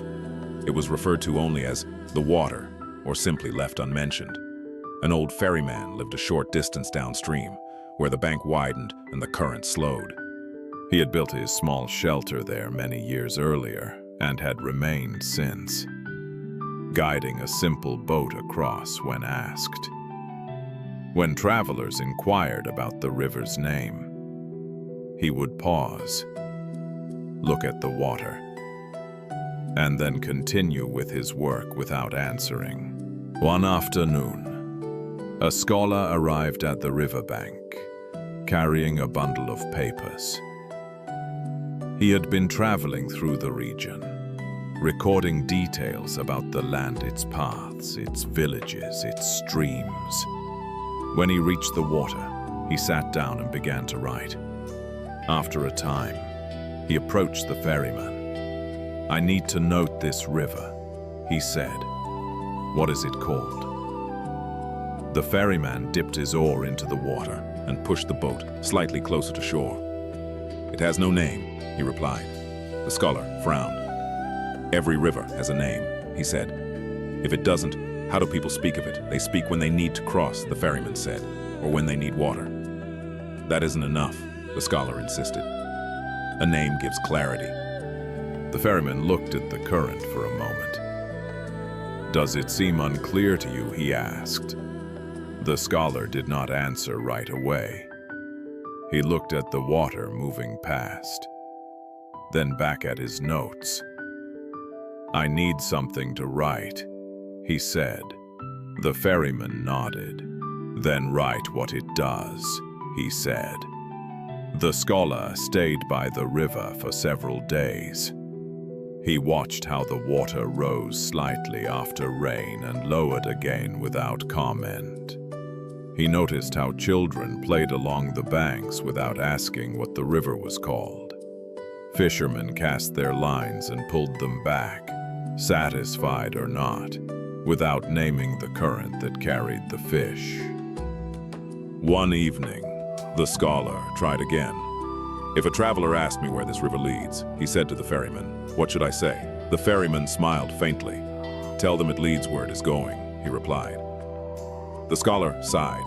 "That will not help them. Then let them walk beside it," the ferryman said.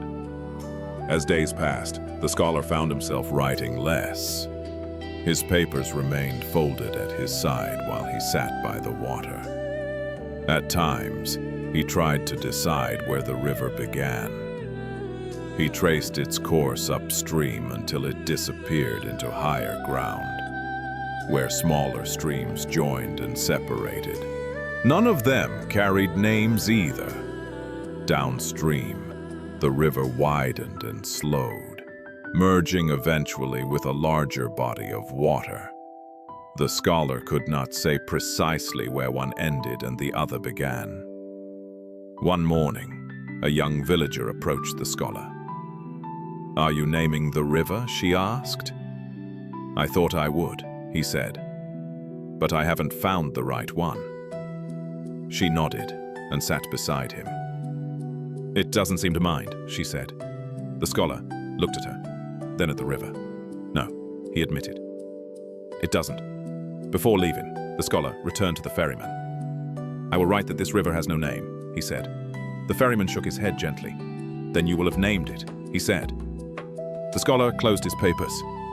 He did not write anything about the river at all. When he left, the ferryman continued his crossings as before, and the water continued to move, unmarked and unchanged. The river did not remember the questions asked of it. It flowed on, shaping its banks quietly, carrying reflections that never stayed long enough to be claimed. As the image of the river settles, it does not ask to be defined or completed. The movement of water, the shifting reflections, the banks shaped by time, can remain without a label, without a boundary drawn around them. Nothing in the scene insists on being named in order to be known. There is a quiet habit in the mind that reaches for names as a way to hold experience still. To name something often feels like understanding it, or at least securing it in place. Yet the river moves on whether it is named or not. Its flow does not change in response to attention. It carries on with the same steadiness, untouched by description. When something remains unnamed, it can feel elusive. The mind may search for a way to refer to it, to call it back when it is no longer present. But some things resist being summoned in this way. They appear when conditions allow and pass on when they are done, leaving no handle by which they can be grasped again. The scholar's hesitation reflects this tension. His desire to record and clarify is familiar, rooted in the wish to make sense of what is encountered. Yet as he sits by the river, that wish gradually loosens. The need to capture the river with words fades as the experience of simply being near it grows more complete. The ferryman's ease comes from a different relationship.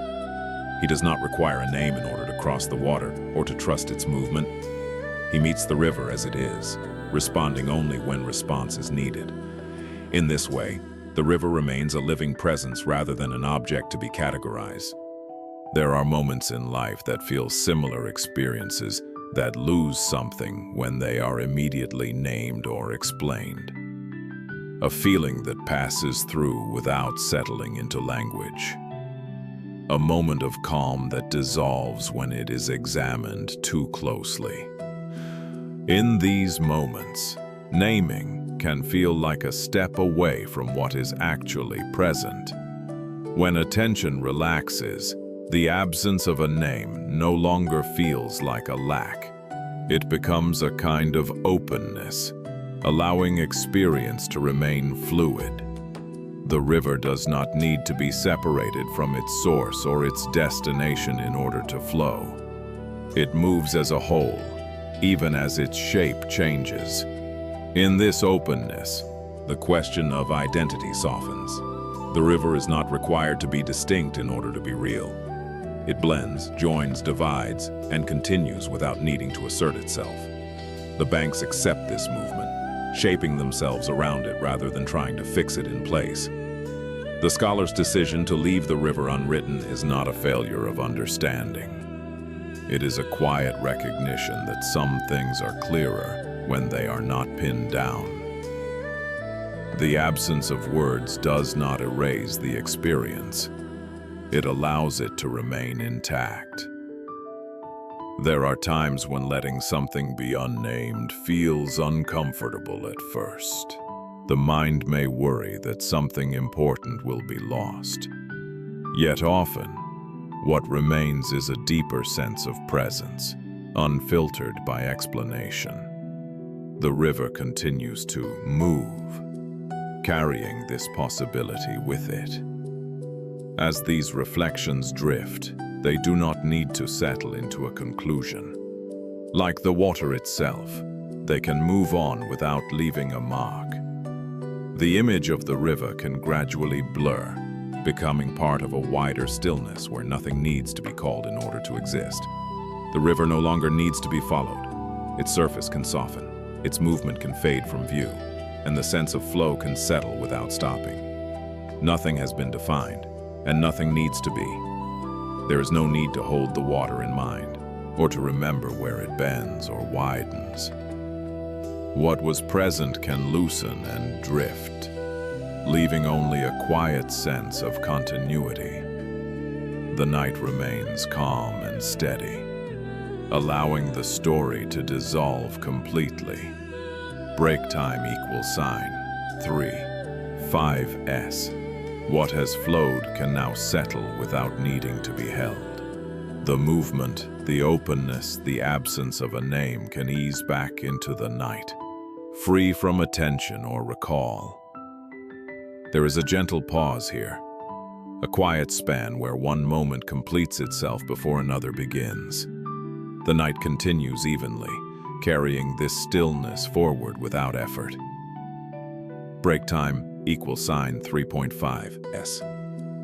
The watchtower stood at the edge of the fields, simple and narrow, built more for presence than protection. Its wooden steps rose in a straight line, worn smooth by years of quiet use.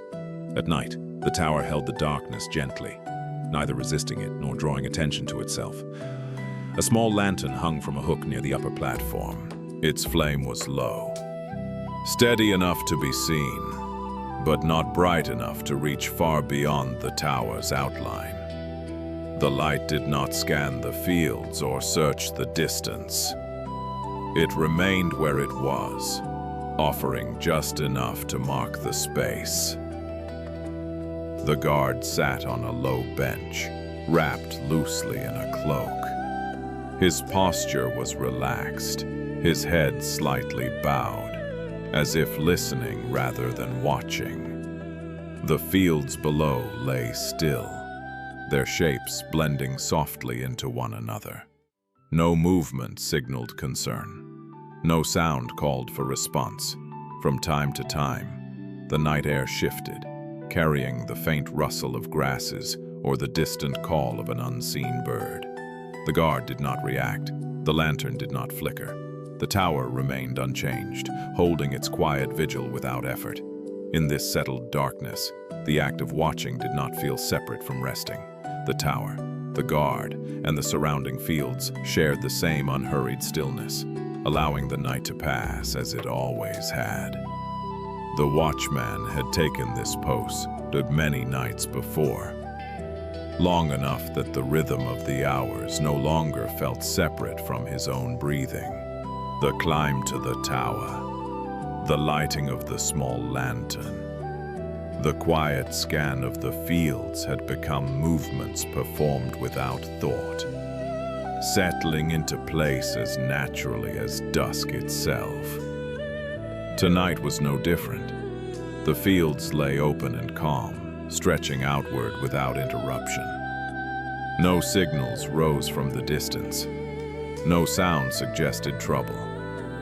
The watchman adjusted his cloak and sat as he always did, the lantern resting nearby, its flame low and steady. Time passed without marking itself. The watchman's gaze softened, no longer resting on any particular shape. His shoulders eased, his hands loosened in his lap. The stillness around him did not demand alertness. It held him gently, as though nothing were expected. At some point, without intention or resistance, his eyes closed. His breathing deepened slightly, settling into an even rhythm. The lantern continued to burn. The tower did not shift. The fields below remained unchanged. There was no sudden lapse, no moment of decision. Sleep arrived quietly, the way evening shade spreads across the ground. The watchman did not fall forward or slump aside.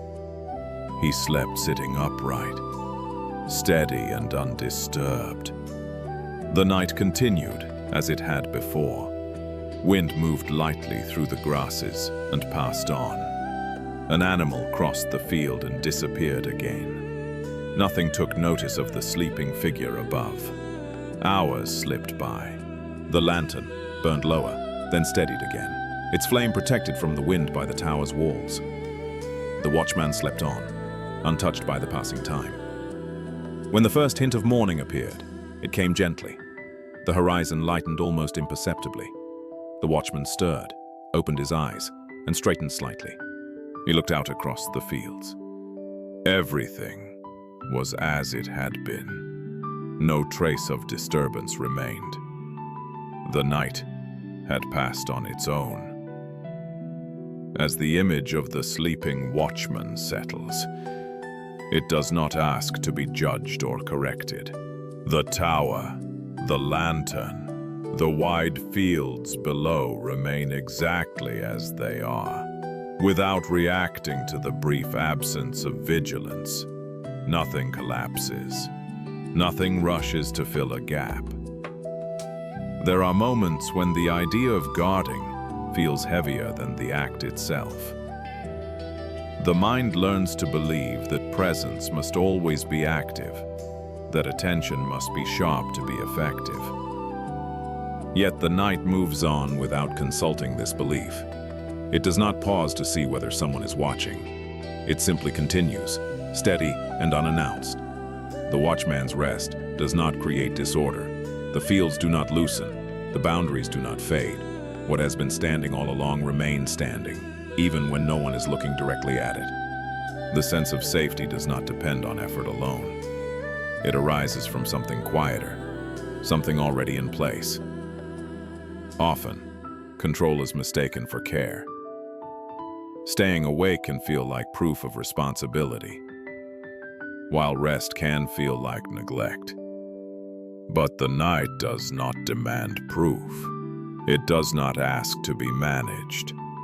When attention softens, the world does not immediately fall apart. In many cases, it continues exactly as before. There is a subtle relief in this recognition. The weight of constant watchfulness begins to ease. The body understands something the mind resists, that not every moment requires supervision. Some movements unfold best when they are not tracked, measured, or corrected. The watchman's sleep is not an escape. It is not a turning away. It is simply a moment of alignment with the rhythm around him.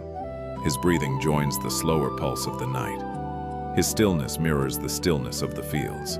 In life, there are times when vigilance tightens without necessity.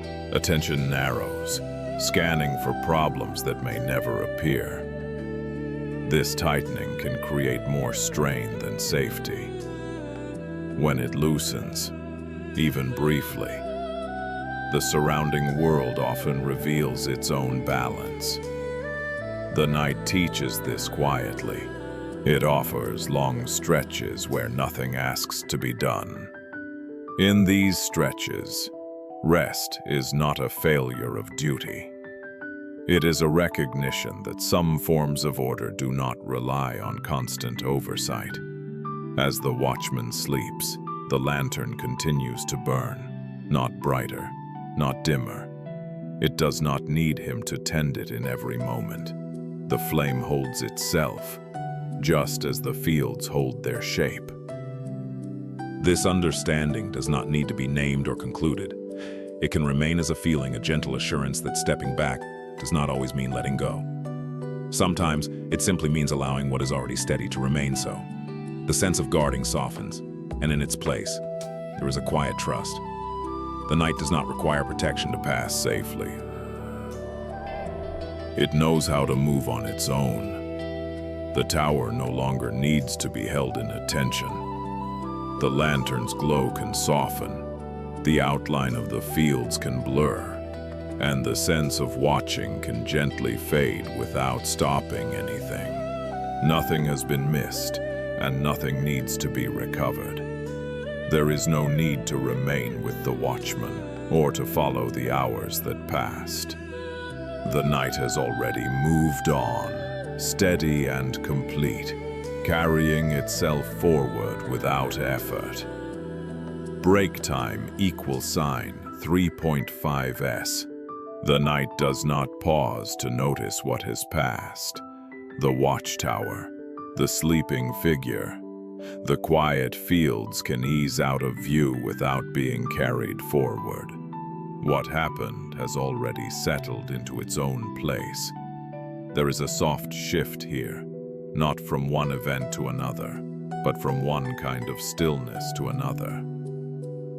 The sense of watching fades, leaving behind a wider quiet, open and undirected. Break time equal sign 3.5 say. The shore lay open beneath the quiet sky, stretching without boundary or emphasis. No waves broke the surface. No footprints marked the sand. The expanse rested evenly, as though nothing had recently arrived and nothing was preparing to leave. Grains of sand settled together without distinction. None stood apart. None drew attention. Light touched the surface gently and moved on, leaving the ground unchanged. The air carried no urgency, only a slow stillness that allowed the place to remain as it was. Further along the shore, the land curved slightly, then disappeared from view. There were no signs to follow and no direction implied. The sand did not suggest where to stand or where to look. It offered no center and no edge. A faint breeze passed once, barely shifting the uppermost layer before easing away. The surface returned to quiet immediately, as if nothing had happened. The sand did not respond. It did not adjust or settle itself back into place. It had never left. In this openness, nothing seemed incomplete. The shore did not wait for movement or meaning. It simply lay there, whole in its stillness, allowing time to pass without leaving a mark. The wind arrived without announcement, moving across the open shore with no clear beginning. It did not gather speed or press forward. It simply passed through, touching the surface lightly, as if testing nothing at all. At first, the sand did not seem to change. The grains rested together as they had before, indistinguishable from one another. Then, almost imperceptibly, a thin layer shifted. A faint ripple formed and dissolved, leaving no pattern behind. What had moved could not be separated from what had not. The wind continued for a while, neither steady nor forceful. It lifted a few grains and set them down again, not farther away, not closer to any point of interest. There was no direction implied in the movement. The sand did not travel as a group. Each grain responded on its own, briefly and without resistance. No one stood nearby to watch. No eyes followed the small changes as they occurred. The shore did not become a scene. It remained what it was. Even as the surface altered in ways too subtle to measure.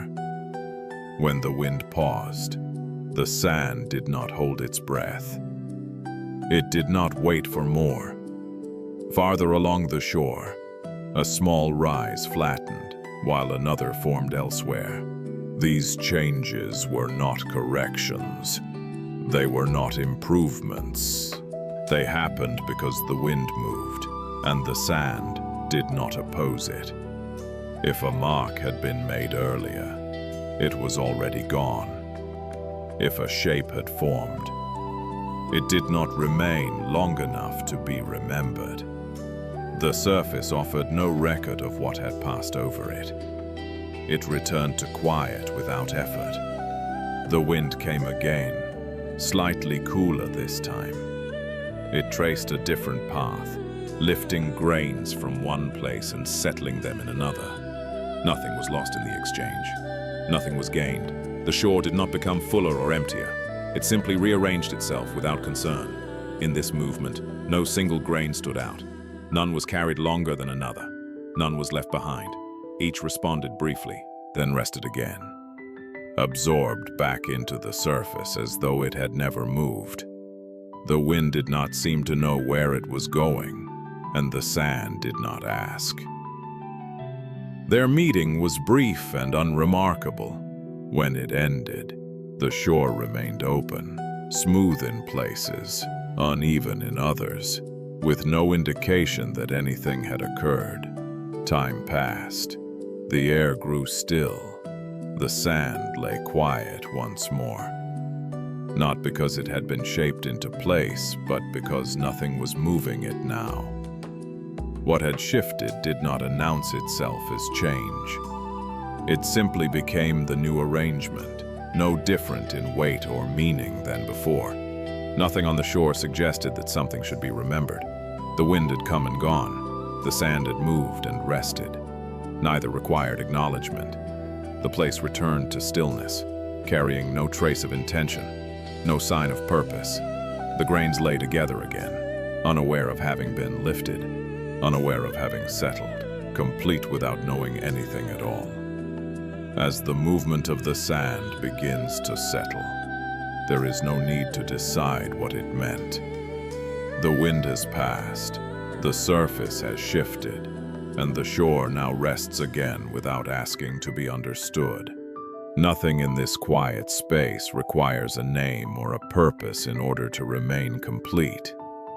Each grain lies where it is without awareness of position. It does not know whether it was once higher or lower, nearer the water or farther from it. It does not remember being lifted, and it does not anticipate being moved again. It exists without comparison, without identity, without the need to distinguish itself from what surrounds it. There is a common habit of asking what something is, as though existence must be clarified before it can be accepted. Yet the sand does not answer such questions. It does not define itself. It does not seek to be more than it already is. In this way, it remains light, unburdened by explanation. When the wind touches the shore, the sand responds without hesitation. It does not decide whether to move or resist.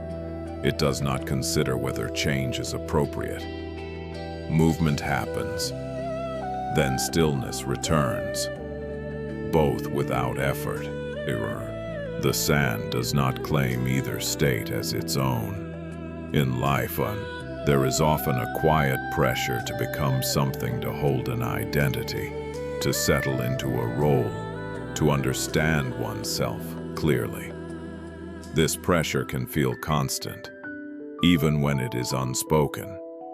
Yet the sand offers another rhythm. It shows how something can exist fully without knowing what it is supposed to be. The grains do not organize themselves around a central idea. They do not compete for position or meaning. They rest together without hierarchy. each indistinguishable from the next. When they move briefly. When they rest completely. Nothing is carried over from one moment to the next. There is a gentle freedom in this way of being. Without the weight of self-definition, nothing needs to be defended.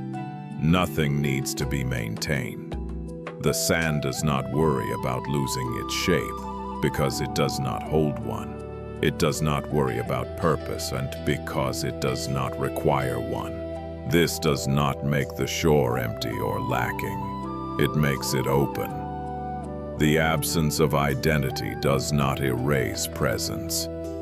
It allows presence to remain fluid, adaptable, unconfined. The sand belongs to the shore without claiming it. It participates in the landscape without needing to stand apart from it. As attention softens, this rhythm can be felt rather than thought about. The idea of needing to be something specific loosens. What remains is a simple sense of being quiet, unremarkable, sufficient. These reflections do not need to settle into an answer. They can pass like the wind did, leaving the surface unchanged in any way that matters. The sand continues to rest where it is, not because it understands itself, but because nothing else is required. The shore no longer needs to be noticed. The movement has softened, the surface has quieted, and the sense of change can fade without leaving a trace. Nothing has arrived, and nothing has departed. There is no need to follow the wind or to remember where the grains have settled. What remains is simply the shore itself, resting without awareness, complete without definition. Break time, =, 3.5s. What has settled does not need to be carried forward. The open shore, the quiet sand, the passing wind can ease out of attention, leaving no edge to follow and no surface to hold. There is a subtle shift here. From what can be seen to what is only sensed, the stillness deepens, and within it, something begins to register without form or source. Break time =, 3.5s. The corridor stretched quietly between two walls, long enough that its end softened into shadow. Lamps hung at even intervals, their light low and steady, touching the floor without reaching far. The air rested still, holding the faint coolness of stone that had not warmed all day. Footfalls from earlier had already faded. What remained was an empty passage, open and unclaimed. Doors along the sides were closed, not sealed, as though they could open if needed. Yet, none did. The corridor did not invite movement, nor did it resist it. It simply waited. Light pooled gently beneath each lamp and thinned again between them. The floor reflected nothing clearly, smoothing every shape into quiet tones. No voices lingered. No breath disturbed the air. The space felt complete without activity, as if it did not require someone to pass through in order to exist. At this hour, the corridor held only its self-length, shadow, and a calm that did not lean toward expectation. Nothing announced what might come next. Nothing suggested that anything had already passed. The night settled into the passage and stayed. The sound appeared without warning, soft enough to be missed, steady enough to be noticed. It was not loud, and it did not echo sharply. It moved along the corridor at an even pace, as though someone were walking with no hurry, no wait, no destination. At first, the sound seemed distant, arriving from the far end where the lamps faded into shadow. Each step was spaced evenly, neither approaching nor retreating. The corridor itself did not change. The light did not flicker. The doors remained closed, holding their quiet. The sound paused, then continued. It did not follow a clear rhythm, yet it did not feel random. There was a sense of continuity, as if the steps belonged to a single movement rather than a series of separate impacts. Still, no shape appeared beneath the lamps. The floor remained empty. A moment passed, then another. The sound shifted slightly, now seeming closer, then farther again, never settling in one place long enough to be located. It did not grow louder as it moved. It did not fade as it receded. It remained consistent, calm, uninterested in being traced. If someone had been standing in the corridor, they might have turned instinctively, expecting to see a figure emerge from the shadow. Yet nothing came. The passage stayed open, offering no confirmation of what was heard. The sound continued, as though unconcerned with observation. It did not adjust its pace. It did not respond to the stillness around it. It moved on its own terms, separate from the space it crossed. At one point, the steps seemed to pass directly beneath a lamp. The light fell clearly on the floor, revealing nothing but smooth stone. The sound moved through the brightness without taking form, then softened again into the darker stretch beyond. There was no urgency in it, no sense of intrusion. The corridor did not react as if something were wrong. It did not tighten or hold its breath. It simply allowed the sound to move through, the way it allowed light and shadow to remain. After a time, the steps slowed. The intervals between them lengthened slightly, then evened out again. It was impossible to tell whether they were continuing onward or circling back. The corridor offered no reference point to decide. Eventually, the sound thinned. One step faded, then another. There was no final pause, no clear ending. It did not stop so much as it ceased to be heard. The corridor returned to stillness. Lamps continued to glow softly. Doors remained closed. Nothing in the space suggested that anything had passed through at all. Yet the quiet felt subtly altered.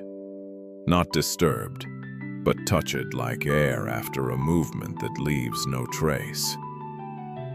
The corridor stood as it had before, empty and calm, holding no evidence of the sound that had moved within it. As the corridor settles back into quiet, there is no need to decide where the sound came from. The steps that were heard do not require a body to explain them, just as the stillness that follows does not ask to be confirmed. What appeared has already passed, complete in the moment it was noticed. There is a habit in the mind to trace experience back to a source. When a sound is heard, attention moves outward, searching for a cause, a figure, a reason that can be pointed to. This movement feels natural, almost automatic. Yet in the corridor, that search finds nothing to hold. The sound offers no anchor.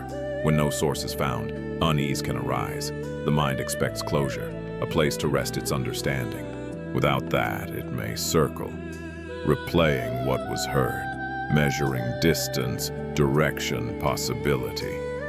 But the corridor does not participate in this search. It remains open, unaffected by the questions passing through it. The steps were heard clearly enough to be real, yet not clearly enough to be owned. They did not belong to the lamps, the doors, or the walls. They did not belong to the space itself, and still they moved within it. In this way, the experience stands on its own, without needing to be claimed by anything. There are moments like this beyond the corridor sensations. Thoughts, impressions that arise without clear origin. A feeling appears, then fades. A thought passes through without announcing where it came from. When these moments are not chased, they often dissolve quietly, leaving no disturbance behind. The urge to find a source is often tied to control. Knowing where something comes from can make it Feel manageable, predictable. Yet not everything that appears needs to be managed. Some experiences move through awareness the way a breeze moves through an open space. Felt briefly, then gone. In the corridor, the sound did not ask to be followed. It did not linger to be examined. It moved at its own pace and left when it was done. The space did not change in response. It did not record the event or prepare for its return. Allowing this kind of experience to remain unexplained can feel unfamiliar at first. The mind may resist, insisting that something is incomplete. But when attention softens, the absence of explanation begins to feel less like a gap and more like openness. Nothing is missing. Nothing needs to be added. The corridor's calm reflects this ease. It does not hold on to the sound, nor does it reject it. It simply returns to stillness, as if that had always been the underlying state. The sound does not interrupt the quiet. It briefly shares it. As these reflections pass, they do not need to form an answer. They can remain as impressions, light and unclaimed. The experience does not lose its value by remaining unexplained. It keeps its quiet integrity, complete without being traced back to a source. The corridor no longer needs to be listened to. The sound can soften, its shape can dissolve, and the sense of movement can fade without needing to arrive anywhere. Nothing has been confirmed, and nothing has been left unresolved. There is no need to hold the echo or to search the shadows again. What was heard has already passed, leaving the space as it was, quiet, open and undisturbed. Break. Time equals sign. 3.5s. What has sounded no longer needs to be followed. The corridor, the fading steps, the quiet that returned can ease out of attention without being carried forward. Nothing asks to be remembered, and nothing asks to be explained. The stillness shifts gently, not into silence alone, but into a waiting that has no clear object. The space opens, calm and unhurried, as if time itself has paused without announcing why. Break time equals sign 3.5s. The riverbank lay quiet in the early light, neither fully night nor clearly morning.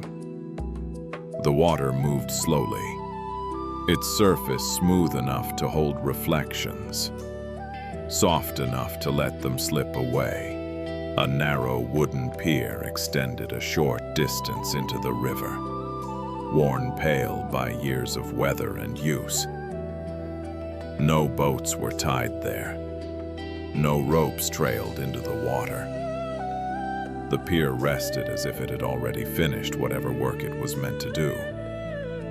Nearby, a single bench faced the river, its surface cool and empty, placed there without decoration or explanation.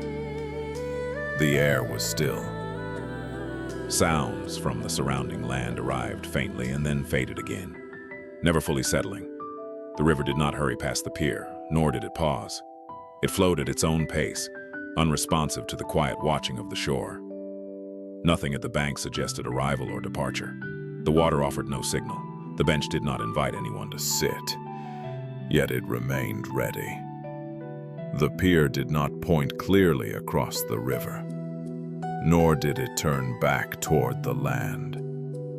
In this openness, the riverbank felt complete without activity. It did not lean toward what might happen next. It did not hold on to what might have happened before. It simply remained, steady and unoccupied, allowing time to pass without marking it. The man arrived at the riverbank one morning without marking the moment as an arrival. He set his bundle down near the bench, looked once at the water, and sat. The movement was unhurried, as though he had already been there for some time. From that day on, he returned, and then he stayed. At first, those who passed noticed him clearly. Fishermen greeted him as they walked toward the shallows. Travelers paused, assuming he was waiting for a boat that had not yet come. When asked, he answered politely, but without explanation. "I'm here," he would say, and nothing more. Days followed days. The river rose slightly with rain, then fell again. The pier creaked once in the wind and then settled. The man's posture did not change. He sat with his hands resting loosely, his gaze neither fixed on the far bank nor turned back toward the land. He did not watch the water closely. He allowed it to move. A woman who crossed the bank often began to greet him out of habit. After some weeks, she asked, "Are you still waiting?" "Yes," he replied. "For whom?" He paused, as if listening for something beyond the question. "I don't know," he said. The woman laughed softly, thinking he was joking. Later, when she realized he returned each day in the same way, her laughter faded into curiosity. She stopped asking. Seasons changed without ceremony. Leaves gathered near the bench, then were carried away by wind and rain. The river's surface thickened in winter and loosened again in spring. Boats came and went, sometimes tying briefly to the pier, sometimes passing without stopping. The man remained. Children grew accustomed to seeing him there. Some sat beside him for a while, watching the water. Others asked him questions he did not answer. Over time, they stopped asking and simply shared the quiet until they grew restless and left. Once, a traveler offered him food. "You've been here a long time," the traveler said. "Yes," the man replied. "You must be waiting for something important." The man accepted the food and ate slowly. "If it were important," he said, "it would already be here." The traveler frowned, unsettled by this, and moved on. Years passed. The bench weathered further. One of its boards loosened and was replaced by someone from the village. Not because the man had asked, but because the bench had always been there. The pier was repaired, once after a storm. The man stood aside during the work and returned when it was finished, sitting as before. People came to regard him as part of the riverbank. When he was not there for a single afternoon, having gone to shelter from heavy rain, someone remarked on his absence. As one might notice the river running slightly higher than usual. When he returned the next day, nothing was said. At times, someone would ask whether he had grown tired of waiting. He would consider the question and answer honestly. "No," he would say, "I am not waiting in the way you mean." "What way is that?" a young man asked once. "The way that wants something to arrive," he replied. The young man did not understand and did not ask again. As the years continued, the man's presence did not deepen into significance. It softened. He became easier to overlook. Those who sat on the bench beside him sometimes forgot he was there until they stood to leave. He did not take offense. He did not take note. There were mornings when fog covered the river entirely, erasing the far bank. On those days, the man sat within the white quiet, indistinguishable from it. When the fog lifted, he remained unchanged. One evening, a woman who had known him for many seasons sat beside him and asked, "What will you do when what you're waiting for never comes?" He watched the water for a long moment. "Then nothing will change," he said. She nodded slowly, as if something had settled, and left him there as the light thinned. The riverbank did not record these exchanges. It held the bench, the pier, the passing of time without commentary. The man's waiting did not weigh on the place. It rested there lightly, like a pause that did not ask to be filled. And so he continued to sit, not counting days, not measuring absence. The river moved, the seasons turned, the waiting remained, quiet and without direction, neither ending nor beginning. Simply present as the years passed by. As the image of the man by the river settles, it does not form itself into a clear reason. The bench, the pier, the slow water remain as they are, without pointing toward an arrival that must occur. The waiting does not gather around a name or a face. It rests in place without direction. There is a common way of waiting that leans forward. It watches the distance, measures time, and grows tense when nothing appears. That kind of waiting depends on an object, someone to come, something to happen. When the object is absent, the waiting feels incomplete. But the man by the river does not wait in this way. His waiting does not narrow his attention. It does not stretch him toward the future or pull him back into memory. It sits evenly in the present, neither hopeful nor disappointed.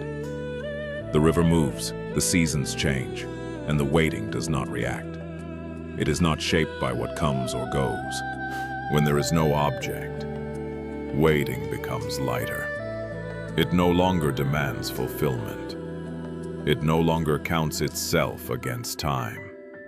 It simply remains, like the bench that holds whoever sits without preference. The man's presence does not ask the river to do anything differently. It does not ask the day to arrive sooner or leave more slowly. In this way, one waiting turns into a quiet form of being. It does not oppose movement, but it does not chase it either. Boats pass, fog lifts, repairs are made and forgotten. None of these events complete the waiting or interrupt it. They pass through the space it occupies, the way wind passes through reeds without carrying them away. There are moments in life when waiting loses its object unexpectedly. A goal dissolves, a promise fades. The mind often rushes to replace it, uneasy with the openness that follows. Yet when no replacement is made, something softer can emerge. The pressure to arrive eases. The sense of lack loosens. The man's answer, "I am not waiting in the way you mean," does not explain his state. It leaves it intact. Waiting without an object cannot be clarified easily because it does not point anywhere. It does not move toward completion. It is already complete in its stillness. This kind of waiting does not reject purpose, it simply does not require one. It allows time to move without negotiating with it. Days lengthen and shorten. Years pass quietly. None of this adds weight to the waiting. None of it subtracts from it. As attention softens, the idea of waiting itself begins to blur. What remains is a calm presence that does not lean into expectation. The riverbank holds this presence easily. It does not ask why the man is there. It does not ask when he will leave. It simply allows him to sit. These reflections do not need to settle into understanding. They can drift like the river's surface, holding light for a moment and then releasing it. The waiting remains, not as a problem to solve, but as a gentle openness that does not need an answer. The riverbank no longer needs to hold the image of waiting. The bench can rest in its place. The pier can soften into the water's edge, and the sense of time can loosen without moving forward or back. Nothing has been fulfilled, and nothing has been left undone. There is no need to remain with the man or to follow the years that passed. The river continues, calm and unhurried, allowing the waiting to dissolve into quiet presence. Break time, =3.5 A's. What has been waiting no longer needs to remain distinct. The quiet bench, the unmoving pier, the slow passage of years can ease back into the wider stillness without being carried forward. Nothing lingers and nothing is released. The calm shifts gently, away from holding and toward resting. Movement becomes subtle, almost unnoticeable, as if something has chosen to stay without effort. Break time equals sign 3.5s. The stream moved quietly through a shallow bed, its water clear enough to reveal every stone beneath. It did not rush. It did not pause. It slipped around what lay in its path, adjusting without effort, leaving the surface mostly undisturbed. Smooth stones rested where they had long been, some fully submerged, others rising just above the waterline. Their edges were rounded by seasons of passing flow, though at this hour the current was low and gentle. Nothing in the stream appeared to be moving, and yet nothing felt stagnant. Light filtered down through branches overhead, touching the water briefly before breaking apart on the stones below. Reflections shifted and reformed, never settling in one place. The stones did not react. They held their position without tension, without resistance. There were no footsteps nearby. No hands reached into the water. The stream existed on its own, complete without interruption. The stones did not block the flow, nor did the water attempt to move them. Each remained as it was, sharing the space without negotiation. In this quiet balance, the stream continued to pass and the stones continued to rest, neither asking anything of the other. The moment held steady, unmarked by change, allowing the scene to remain exactly as it was. The stones had been there longer than anyone could remember noticing them. Before the stream was named, before paths were worn along its banks, they rested in the shallow water, settled into the bed as if they had always belonged to that exact arrangement. No one recalled seeing them arrive, and no one spoke of them leaving. When the water was low, the stones showed more of themselves. Their surfaces dried in patches, warmed briefly by the sun, then cooled again as shade returned. When rain came, the stream rose quietly, covering them once more. The stones did not shift. They accepted the water without comment, letting it move around them and past them.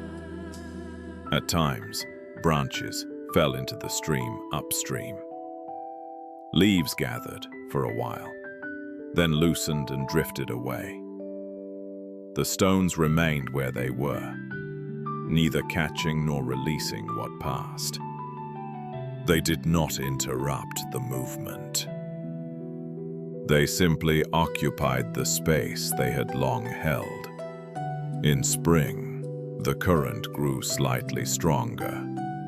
Melted water from higher ground carried a faint chill, and the stream spoke more clearly as it moved. Small ripples formed where the water met stone, then smoothed themselves out again. The stones did not respond. They did not brace or resist. They remained. A villager once stopped at the stream to wash his hands. He knelt, splashed water over his fingers, and rested briefly on one of the stones near the edge. Afterward, he stood and left, never thinking again of where he had placed his weight. The stone did not remember this moment. It did not mark the contact as use or wear. During the dry months, the stream narrowed. Some stones became fully exposed, their surfaces pale and cracked in the heat. Others stayed submerged, their outlines softened by the thin layer of water passing over them. The stones did not compare their positions. They did not lean toward the stream or away from it. Each remained where it was. Children sometimes crossed the stream by stepping from stone to stone. They tested the surfaces with bare feet, laughing when one slipped slightly beneath the water. The stones held steady.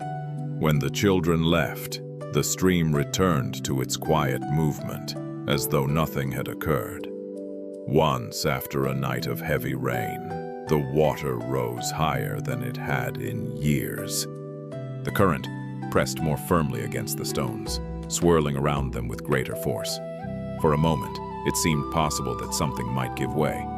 Yet when the water receded, the stones were still there, unchanged in their placement. No celebration followed this.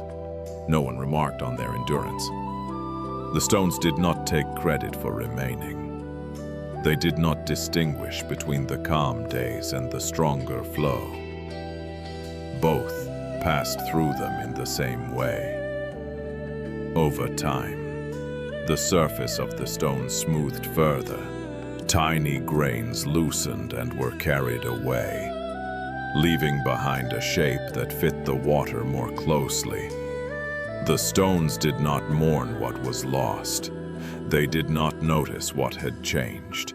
They simply continued to rest.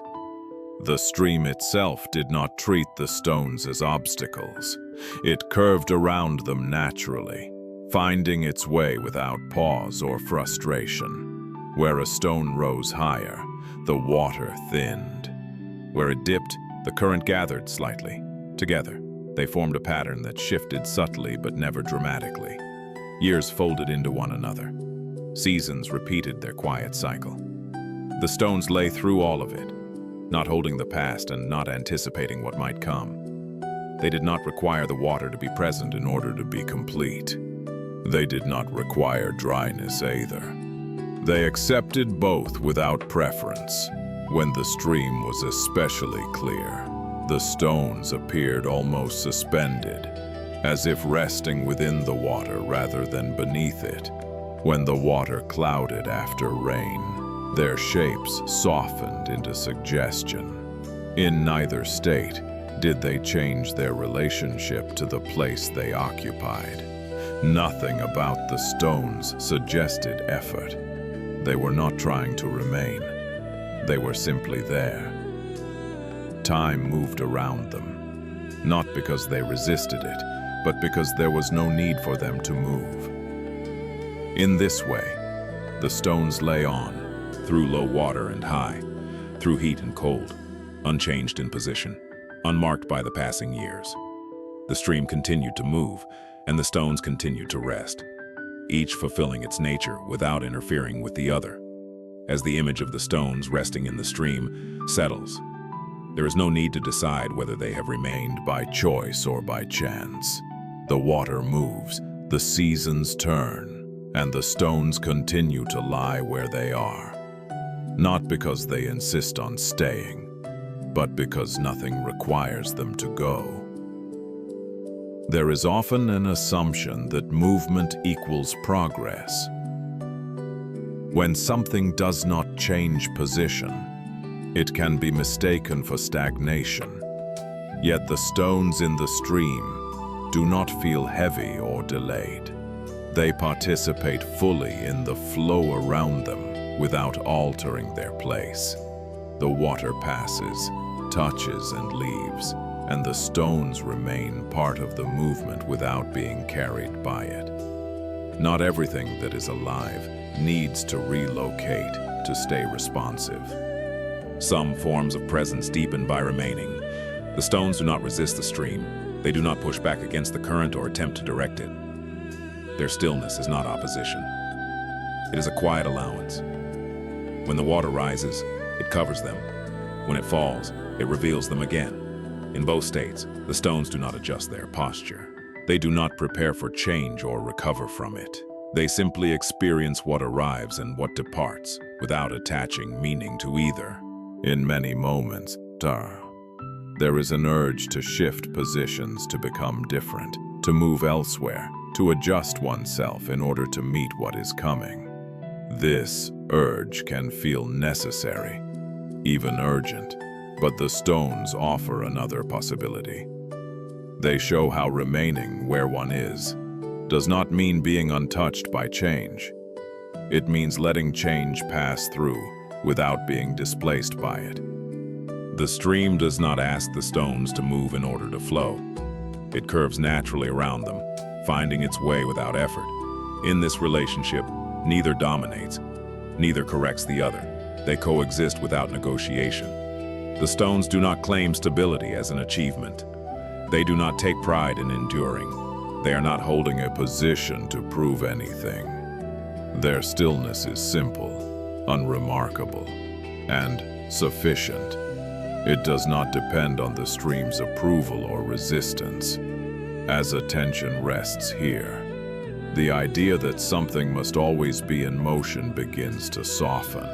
There are moments when staying is not avoidance, and movement is not improvement. There are moments when being fully present means allowing oneself to remain exactly where one is, responding inwardly rather than shifting outwardly. The stones do not announce this understanding. They do not teach it directly. They embody it quietly, through years of resting in the same shallow bed, allowing water, light, and time to pass without interference. These reflections do not need to become guidance or instruction. They can remain impressions, like the faint patterns the stream draws briefly around the stones before smoothing them away. What remains is a sense of ease with staying, a gentle permission to not move when movement is unnecessary. The stones continue to lie in the water, not fixed against change, but not driven by it either. They rest within the flow, complete without needing to shift. The stream no longer needs to be followed. The movement of water can soften. The shapes of stone can blur, and the sense of staying can ease without being held. Nothing has shifted, and nothing needs to remain. There is no need to stay with the stones or to watch the water pass. The place continues on its own, calm and unremarkable, allowing the scene to dissolve into quiet presence. Break time, =3.5s. What has remained no longer needs to be noticed. The stream, the stones, the quiet balance between movement and rest can fade from attention without being carried forward. Nothing is concluded, and nothing is left behind. The stillness shifts again, gently, away from what endures and toward what is empty, yet present. The space opens, calm and receptive, as if waiting without intention. Break time, =3.5s. The room stood quietly behind a closed door, holding a stillness that had not been disturbed for some time. Light entered through a single window, falling across the floor in a wide, pale shape, before thinning into shadow along the far wall. The air felt settled, neither warm nor cool, as if it had learned the room's shape and chosen to remain. At the center, a simple wooden chair faced no particular direction. Its legs rested evenly on the floor. The surface of the seat showed signs of use, smoothed edges, faint marks, but at this moment it held nothing. It did not lean forward or back. It waited without effort. Nothing else in the room demanded attention. The walls were bare. The window remained open just enough to let in air without sound. Dust rested where it had fallen, undisturbed. The room did not suggest absence or arrival. It did not imply that someone had just left or was about to return. The chair remained as it was, neither inviting nor refusing. The room held its quiet evenly, allowing time to pass without signaling change. People entered the room at different times, though never together. Each arrival was quiet, as if guided by an understanding that nothing here needed to be disturbed. The door opened, closed again, and the room returned to its stillness with a little effort. Some stood near the walls, glancing briefly at the chair before looking away. Others approached it slowly, as if deciding whether to sit or remain where they were. Often they chose not to sit. The chair remained empty, unchanged by their hesitation. A woman once entered carrying a bundle of letters. She set them down on the table near the window and stood for a long moment, her hand resting on the back of the chair. She did not pull it out. She did not turn it. After a while, she gathered the letters again and left. The chair stayed where it was. Another time, an older man came in and walked directly to the center of the room. He circled the chair once, then stopped. His breathing slowed. He placed his hand briefly on the seat, then withdrew it, as though the contact had answered a question he had not spoken aloud. He left without sitting. Children wandered in occasionally, curious and unafraid. One leaned against the chair for a moment before being called away. Another climbed onto it briefly, then jumped down and ran out laughing.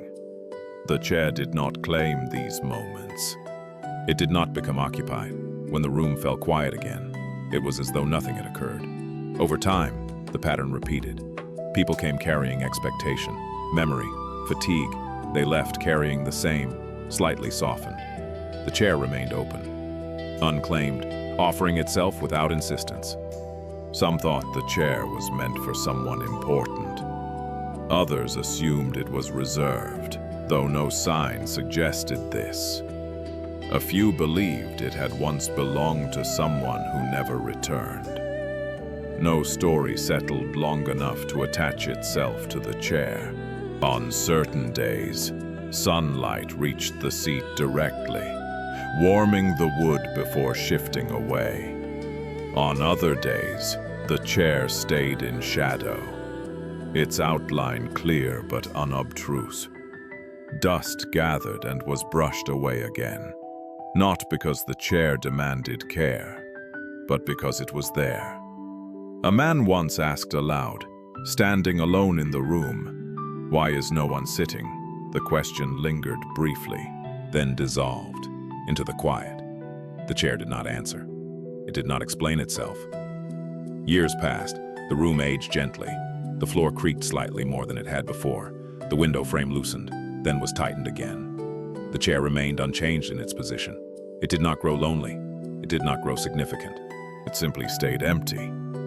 Those who entered eventually stopped remarking on it. They noticed it less clearly, as one notices a familiar shape without naming it. The chair became part of the room's quiet balance, neither central nor hidden. The absence of a seated figure did not create tension. The room did not feel incomplete.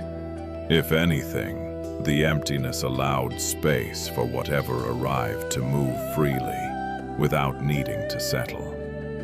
And so the chair continued to stand, not waiting for someone to claim it, not refusing those who might. It remained open, unchanged by time, allowing presence to pass through the room without being held. As the image of the empty chair settles, it does not create a sense of lack. The space it holds does not pull attention toward what is missing. Instead, it rests easily within the room, balanced and complete, without being filled. There is a quiet assumption that usefulness depends on occupation. A chair is expected to hold weight, to serve a body, to be claimed. When it stands empty, it can appear unfinished, as though its purpose has been delayed. Yet in this room, the chair's emptiness does not feel like postponement. It feels intentional, though it does not declare itself as such. The room breathes around the chair without tension. Air moves freely. Light passes across the seat and leaves again. Nothing presses into the space, and nothing is kept out. The absence of a sitter allows the room to remain open, flexible, undisturbed by ownership. Often, fullness is measured by what is present: objects, people, sound, activity. When these are removed, what remains can be mistaken for emptiness in the sense of loss. But the chair offers another experience. Its emptiness does not subtract from the room. It creates room. Those who entered felt this without naming it. Some sensed a release, though they could not explain why. Others felt a quiet permission to stand, to leave, or to remain without deciding. The chair did not demand interaction. It did not insist on being used to justify its presence. In moments like this, emptiness reveals itself not as a gap, but as a condition of openness. Without someone sitting, the chair is available to all and owned by none. It belongs to the room as space belongs to air, not defined by what passes through it, yet shaped by its presence. There are times when the mind treats emptiness as something to fix. Silence must be filled. Space must be occupied. Waiting must be resolved. Yet the chair shows how emptiness can be steady, supportive, and sufficient. It does not collapse without a body. It does not lose meaning without function. The chair's stillness does not announce wisdom. It does not instruct. It simply remains empty without apology. In doing so, it reflects a quiet truth that being unoccupied does not equal being unused, that not holding does not equal being absent. As attention softens, the idea of needing to fill every space begins to loosen. The room feels no urge to change. The chair does not need a reason to remain as it is. Its emptiness is not waiting for completion. It is complete in itself. These reflections do not need to become conclusions. They can drift gently, like light shifting across the floor, leaving no mark behind. The chair remains, empty and steady, holding space without needing to hold anyone. The room no longer needs to be held in mind.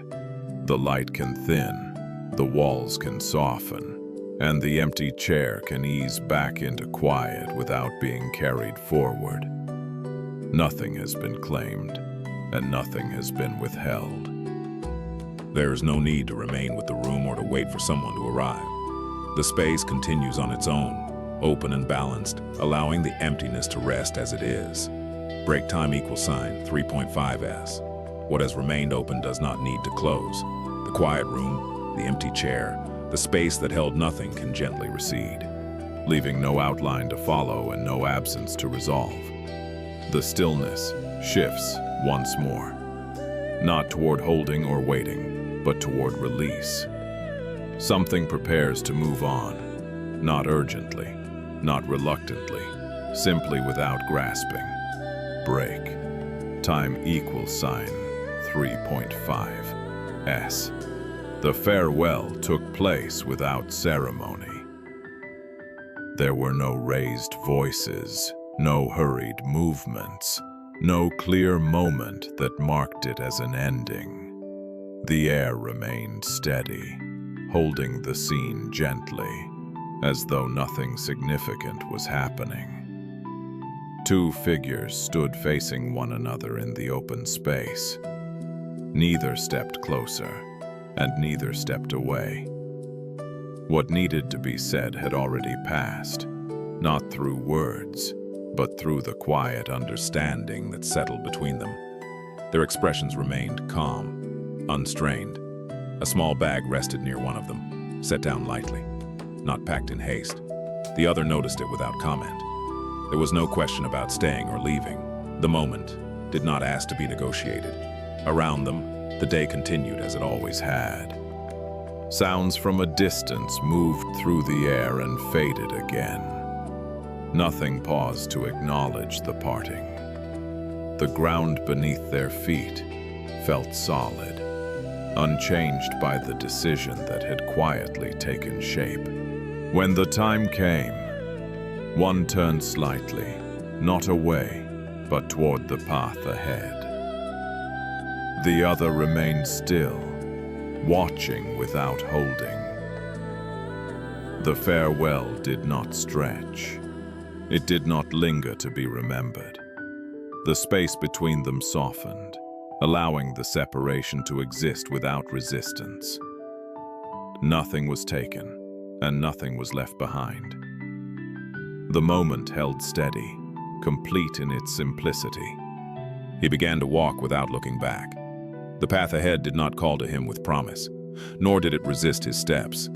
It simply opened, one quiet stretch after another, allowing his movement to take place without interruption. His pace was even, neither hurried nor slow, as though there were no distance to measure. Behind him, nothing reached out. No voice followed. No hand lifted in hesitation. The space they had shared moments before softened and released him without friction. The farewell did not echo. It did not repeat itself in his thoughts. It settled and remained where it had occurred. As he moved on, the light changed gradually. Shadows lengthened, then thinned again as the path curved. He noticed these shifts without attaching meaning to them. Each step landed, lifted, and passed, complete on its own. There was no sense of leaving something unfinished behind. At times, memories surfaced briefly, not as demands, but as passing impressions. A familiar sound. A shared silence. They appeared and faded without asking to be held. He did not gather them, and he did not push them away. They moved through his awareness the way air moves through open ground.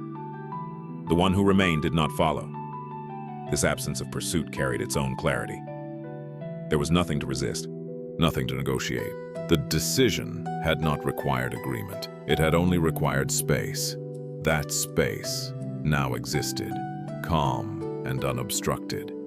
Later, as the day folded into evening, he stopped once to rest. He set his bag down and sat, not because he was tired, but because the place invited stillness. When he stood again, he did not feel the need to mark the pause. It did not become part of a story. It was simply a moment that occurred and passed. Elsewhere, the one who had stayed continued on as well. There was no gesture of holding, no reaching after what had moved away. The moment of separation did not stretch into longing. It remained contained, complete, like a door that closes softly without needing to be checked again. Days followed, then more days. The path carried him through different landscapes, open ground, narrow passages, places of rest. None of them asked him to return. None of them promised arrival. He moved through each without clinging, leaving no mark that required explanation. When others crossed his path, they sensed no urgency in him. He did not speak of where he had come from or why he was going. If asked, he answered simply, without shaping the past into reason. The absence of attachment made his presence lighter, easier to pass by. At times, he remembered the farewell, not as an event, but as a quality, a softness that allowed movement. It did not tighten around his chest. It did not pull him backward. It reminded him that letting go had not taken effort. It had happened because nothing was held. The path did not narrow behind him. It remained open, unclaimed, available to anyone who might walk it later. He did not feel replaced, and he did not feel erased. The movement forward did not depend on loss. It depended on release. In this way, he continued, step by step, without gathering reasons, without carrying proofs. The act of not holding did not empty him. It freed him from the need to decide what should remain. What stayed did so on its own. What left did not require pursuit. The space between past and present widened gently, not as distance, but as ease. The farewell settled into that space and stayed there, quiet and complete, without asking to be revisited. As the movement of leaving settles, it does not carry the weight of effort. Nothing had to be forced open. Nothing had to be torn away. The letting go occurred the way breath leaves the body naturally, without instruction. There is often an idea that release must be difficult, that it requires strength or resolve. Holding is assumed to be the default, and letting go is framed as an action that must overcome resistance. Yet in this parting, there was no struggle to overcome. The grip simply loosened because it was no longer needed. The one who walked on did not rehearse reasons for leaving. The one who remained did not search for explanations. Both allowed the moment to pass without shaping it into a story that required defense. The separation did not define either of them. It did not assign roles of loss or gain. In many moments, holding happens out of habit rather than necessity. Hands stay closed long after the need has passed. Thoughts circle what has already moved on. But here, the habit did not take root. The absence of grasping made space immediately, without delay.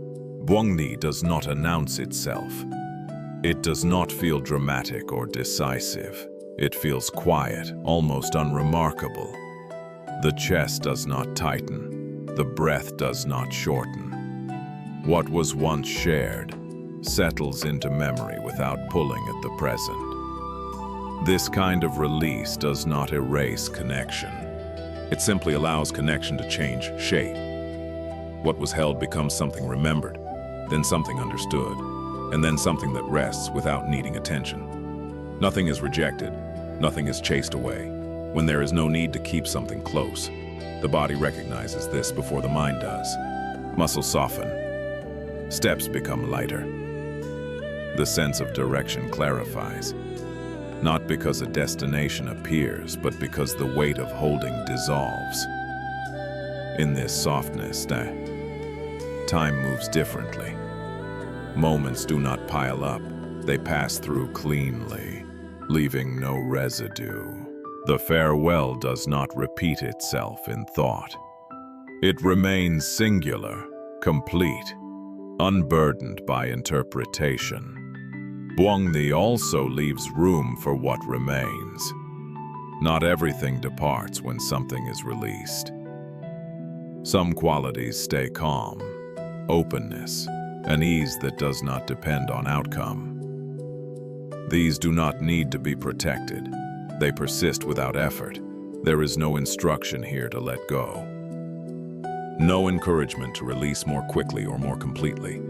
The scene does not offer guidance. It simply reflects a moment where holding fell away on its own, and nothing collapsed as a result. As attention rests with this feeling, it does not need to become a lesson. It can remain as a sensation, a quiet lightness. A sense that the hands are open without trying to be. The space left behind does not ask to be filled. The act of letting go finishes itself. It does not require follow-up. What remains is a gentle clarity, steady and unclaimed, moving forward without carrying what no longer needs to be held. The path no longer needs to be followed. The figures, the farewell, the sense of movement can soften and fade without leaving a direction behind. Nothing has been taken, and nothing has been lost. There is no need to remain with the act of leaving or to carry it forward. The way opens on its own, quiet and unmarked, allowing what comes next to arrive without resistance. Break time, = 3.5s. What has opened does not need to remain defined. The path, the movement, the quiet release can ease out of attention, leaving no direction to trace and no moment to return to. The stillness shifts again, gently, away from departure and toward what has not yet taken form. The space clears, open and untouched, ready to hold what has not been marked. Break time, = 3.5s. The sheet lay flat on the table, unmarked and evenly lit. Its surface held no trace of pressure, no faint outline of intention. The edges were clean, the corners still sharp, as if nothing had ever leaned against them. Nearby, a brush rested where it had been placed earlier. Its bristles were dry, neither stiff nor softened by use. No color waited in a dish. No marks suggested hesitation or planning. The space around the paper Felt open, calm, and complete, without activity. Light moved across the page slowly as the day shifted. It revealed the texture of the surface for a moment, then left it unchanged. The paper did not appear unfinished. It did not seem to anticipate a first stroke. It simply remained, whole in its blankness. Nothing in the room pressed. That's toward beginning. The brush did not lift. The page did not invite. Time passed lightly, without urgency. The paper held its quiet evenly, not asking to be filled, not resisting what might come. In this stillness, the blank surface did not feel empty. It felt settled, present, without needing to show anything at all. No one returned to the table for a long while. The paper remained where it was, untouched, its surface unchanged by the passing hours. The brush stayed dry, resting exactly as it had been left, neither lifted nor moved aside. The room did not feel paused. It felt settled into a rhythm that did not require action. Morning light shifted gradually across the table, thinning and then brightening again as clouds passed. The page reflected this light evenly, revealing its texture and then softening it once more. Nothing on the surface suggested a beginning that had been interrupted. There was no tension in the stillness, no sense that something had been delayed. Days followed in the same way. The paper was noticed occasionally, then forgotten again. Someone passed through the room once and paused briefly, standing near the table without touching anything. The moment did not turn into a decision. The person moved on, leaving the page exactly as it was. At times, the brush was picked up, then set down again without meeting the paper. The motion was unremarkable, without hesitation or regret. It was as if the act of not painting required no explanation. The paper did not respond. It did not seem closer to being used, nor farther from it. Dust gathered lightly along the edge of the table and was brushed away. The page remained clean, its surface free of marks. No outline appeared. No color bled through. The blankness did not deepen or thin. It stayed consistent, unaffected by attention or neglect. Weeks passed.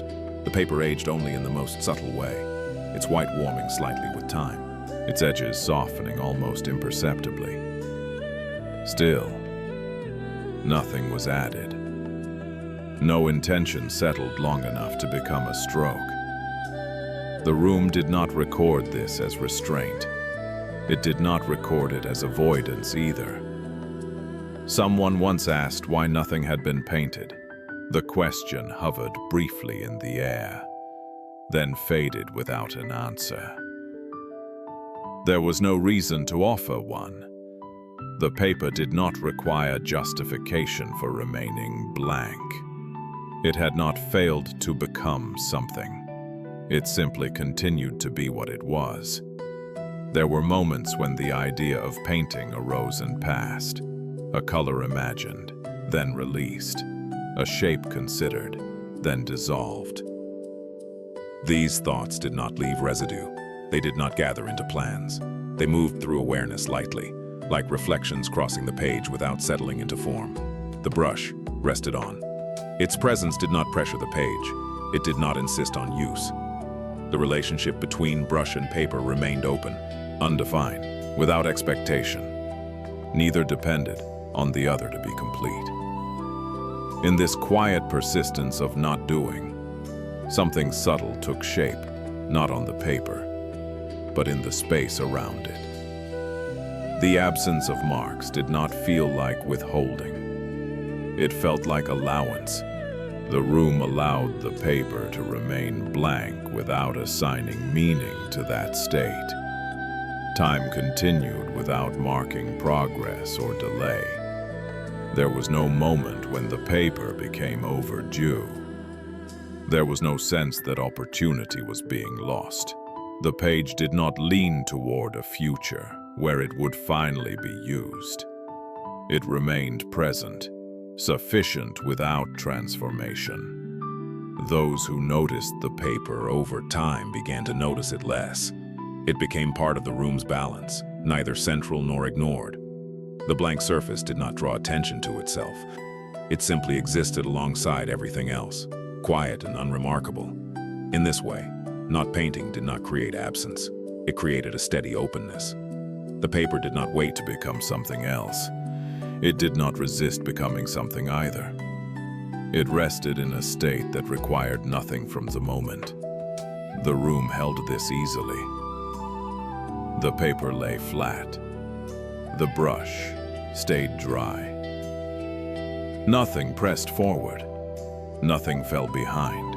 The act of not painting completed itself again and again, without effort, without conclusion. As the blank page remains, it no longer feels like something waiting to happen. The absence of color does not suggest delay. It suggests completeness that does not rely on expression. The white surface holds its place quietly, without leaning toward outcome or explanation. There is a tendency to see potential as unfinished action, as something that must be realized to have value. Yet the page does not appear diminished by staying as it is. Its openness does not demand to be resolved. It offers space without instruction, possibility without insistence. Nothing on the page competes for attention. Without marks, there is nothing to compare, nothing to correct. The eye moves across the surface and rests. The stillness does not feel empty. It feels settled, as if nothing more is required for the moment to be complete. In this quiet state, the idea of purpose begins to soften. The page does not exist in order to become something else. It exists as itself, sufficient in its blankness. The absence of form allows the space around it to remain light, unburdened by intention. There are moments when effort pauses naturally, when doing falls away without decision. In those moments, nothing is lost. The page reflects this pause gently. It shows how not acting can be a state of balance rather than hesitation. White does not erase possibility. It holds it without pressure. Every color remains equally distant and equally unnecessary. The page does not privilege any outcome. It does not lean toward beauty or meaning. It remains open, and in that openness, it is already whole. Attention resting here does not need to become insight. It can simply notice the ease of not filling space. The mind loosens its grip on completion. The sense that something must be added quiets, leaving behind a calm that does not depend on achievement. As the page does not instruct anyone to stop creating. It does not resist creation either. It simply shows that nothing is missing in the absence of marks. The stillness it holds is not a refusal. It is a resting place. As this understanding settles, it does not harden into belief. It remains light, like the surface of the page itself. The white does not announce that it is enough. It simply remains, quietly demonstrating that it is. The page no longer needs to be noticed. Its surface can soften, its edges can blur, and the sense of possibility can rest without being held. Nothing has begun, and nothing has been withheld. There is no need to remain with the table or to wait for a first mark. The paper stays where it is, quiet and complete, allowing the moment to pass without leaving a trace. Break time, =3.5 S. What has remained unmarked does not need to stay in view. The blank surface, the quiet pause, the openness without intention can ease out of attention. leaving nothing to hold and nothing to release. The stillness shifts once more, gently, away from what has not been done and toward what passes without trace. The space clears, light and open, ready for movement that leaves nothing behind. Break time, equal sign. 3.5 S. The road appeared quietly beneath a thin layer of mist. Its edges softened until direction became suggestion rather than line. The ground was even, neither rising nor falling noticeably, and the surface held no marks that pointed to recent passage. Fog drifted low, moving slowly enough to seem still. It gathered along the path without clinging to it, revealing and concealing the ground in gentle shifts. What lay ahead was visible only a short distance at a time, and what lay behind had already dissolved back into the pale air. There were no sounds of movement nearby. No breath disturbed the mist. The road did not announce itself as a way forward. It simply extended, quiet and unclaimed, allowing space to remain open without instruction.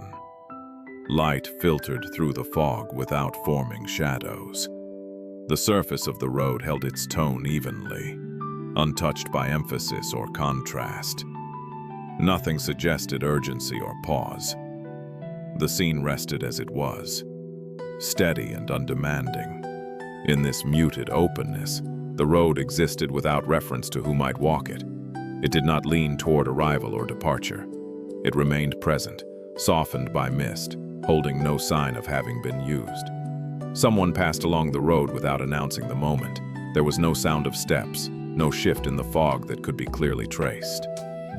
The movement occurred quietly, as though the road itself allowed passage without recording it. The mist thinned briefly where the figure moved, then settled again. If there had been weight, it did not press into the ground. If there had been direction, it did not sharpen the path. The road remained even, its surface unchanged, holding no sign that anyone had crossed it at all. At times, the figure slowed, then continued, not because the road asked for caution, but because there was no reason to hurry.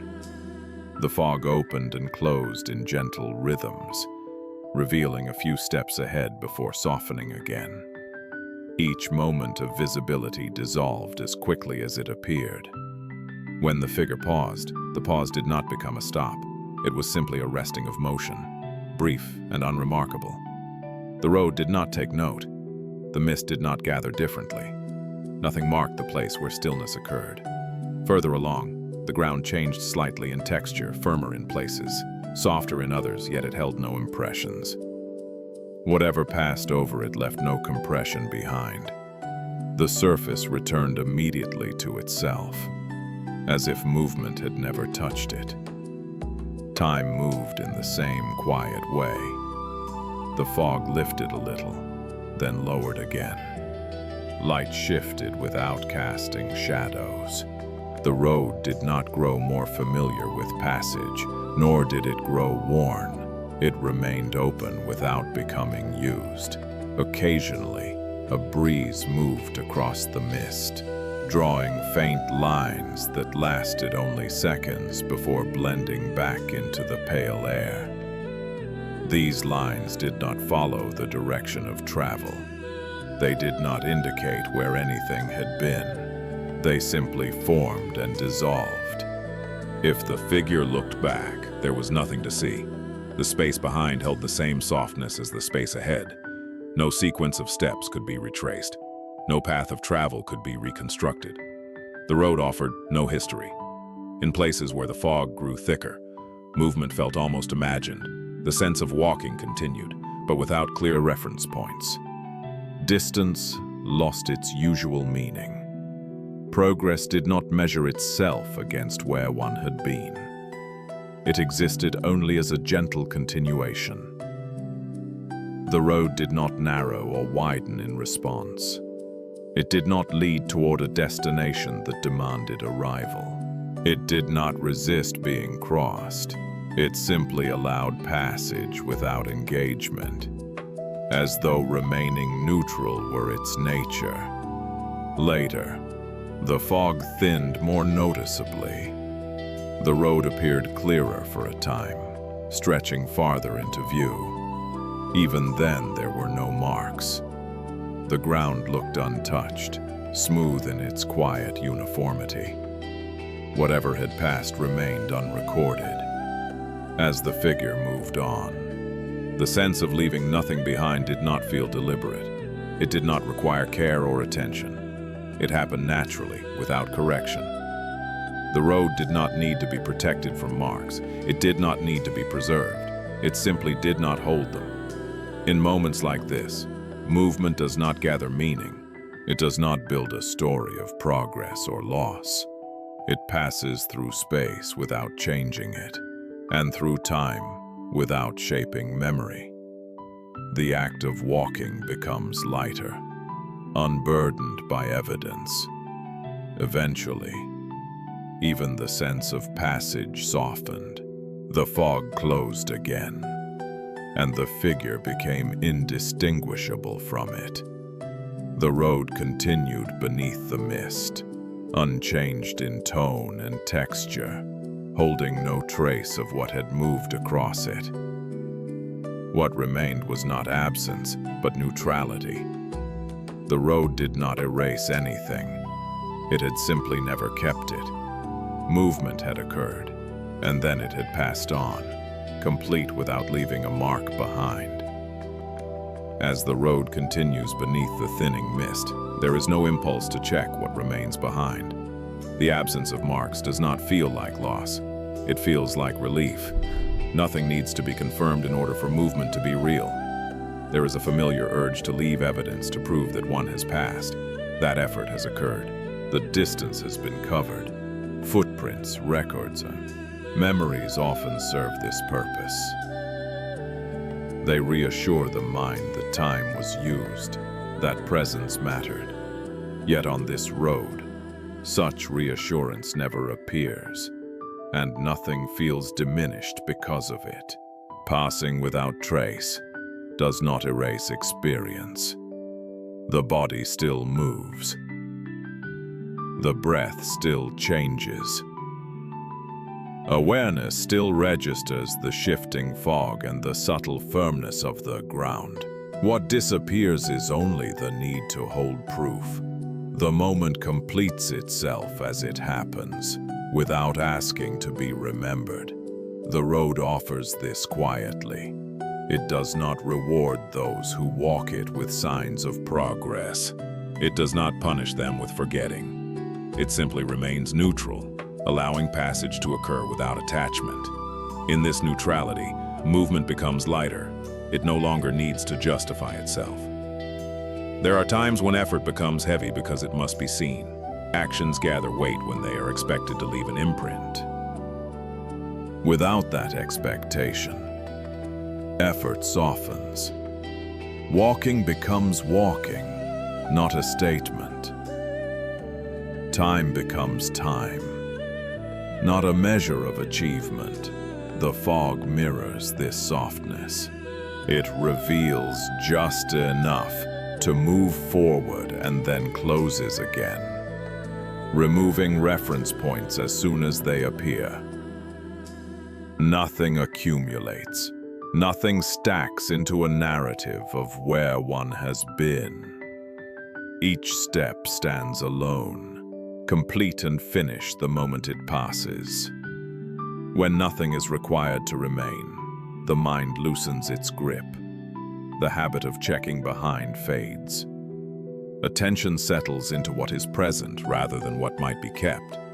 The road does not need to remember the traveler, and the traveler does not need the road to remember them. This does not make movement meaningless. It makes it immediate. Experience no longer stretches beyond itself. It does not lean toward future recognition or past validation. It lives fully in the instant it occurs, then releases itself. In many places, Life encourages accumulation of results or of stories and or worse, of traces left behind. These accumulations can quietly shape behavior, tightening it around outcome. The road offers a different rhythm. It allows movement to be enough on its own, without residue. As this understanding settles, it does not form into a rule. There is no instruction to erase oneself or avoid leaving marks. There is simply the recognition that nothing is required to remain in order for something to have happened. The road continues under the fog, unchanged and unmarked. Movement continues as well, unburdened by the need to leave anything behind. What passes does so fully, and then it is gone, complete without trace. The road no longer needs to remain in view. The mist can thicken, the surface can soften, and the sense of passage can fade without closing anything. Nothing has been completed, and nothing has been erased. There is no need to follow where the path once lay, or to remember how it was crossed. The scene dissolves gently, allowing movement and stillness to settle back into quiet openness. Break time, equal sign, 3.5 S. What has dissolved does not need to be gathered again. The road, the mist, the quiet movement without trace can slip fully from attention, leaving no outline to follow and no absence to resolve. The stillness settles deeper now, no longer shaped by motion, but by presence alone. The space grows quieter, as if sound itself is preparing to rest. Break time, equal sign, 3.5 S. The hermitage rested high along the mountain path, small enough to be overlooked, solid enough to remain. Its walls were plain, weathered by years of wind and mist. Nothing about it suggested invitation or refusal. It stood where it stood, held in place by the slope and the quiet around it. Pine trees gathered nearby, their branches moving slowly when the air shifted. The sound they made was soft and even, never rising into emphasis. Light reached the clearing in narrow bands, then thinned again as clouds passed overhead. The mountain did not respond. It remained steady, indifferent to the change. Inside the hermitage, a single figure sat without motion. The posture was upright but relaxed, neither formal nor casual. Hands rested where they had settled. Eyes were open, not fixed on anything in particular. There was no sign of preparation or intention. No words filled the space. No gesture suggested teaching or waiting. The stillness did not feel heavy. It felt familiar, as though it had been there long before the figure arrived and would remain after. The mountain air moved through the open doorway and passed on. Nothing inside the hermitage shifted to meet it. The presence within did not reach outward, and the world outside did not press inward. Both remained as they were, sharing the quiet without effort. People found the hermitage slowly, usually by accident. Some followed the mountain path out of curiosity. Others arrived after hearing vague accounts of a teacher who lived above the valley. None were greeted when they reached the clearing. The figure inside remained, seated, as he had been, unchanged by arrival. At first, visitors spoke softly, unsure whether silence was expected. They asked questions carefully, choosing words meant to invite response. The teacher did not answer. He did not close his eyes or turn away. He simply remained present, still and attentive, without shaping the space with sound. Some waited, believing the silence was a test. They sat on the ground or stood near the doorway, watching for a sign. Minutes passed, then longer stretches of time. The mountain air moved through the clearing. The teacher did not speak. A few visitors grew uncomfortable. They shifted their weight, repeated their questions. or explained why they had come. The silence did not change.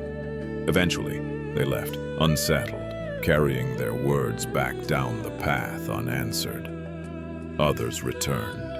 They came again after days or weeks, sitting quietly when they arrived.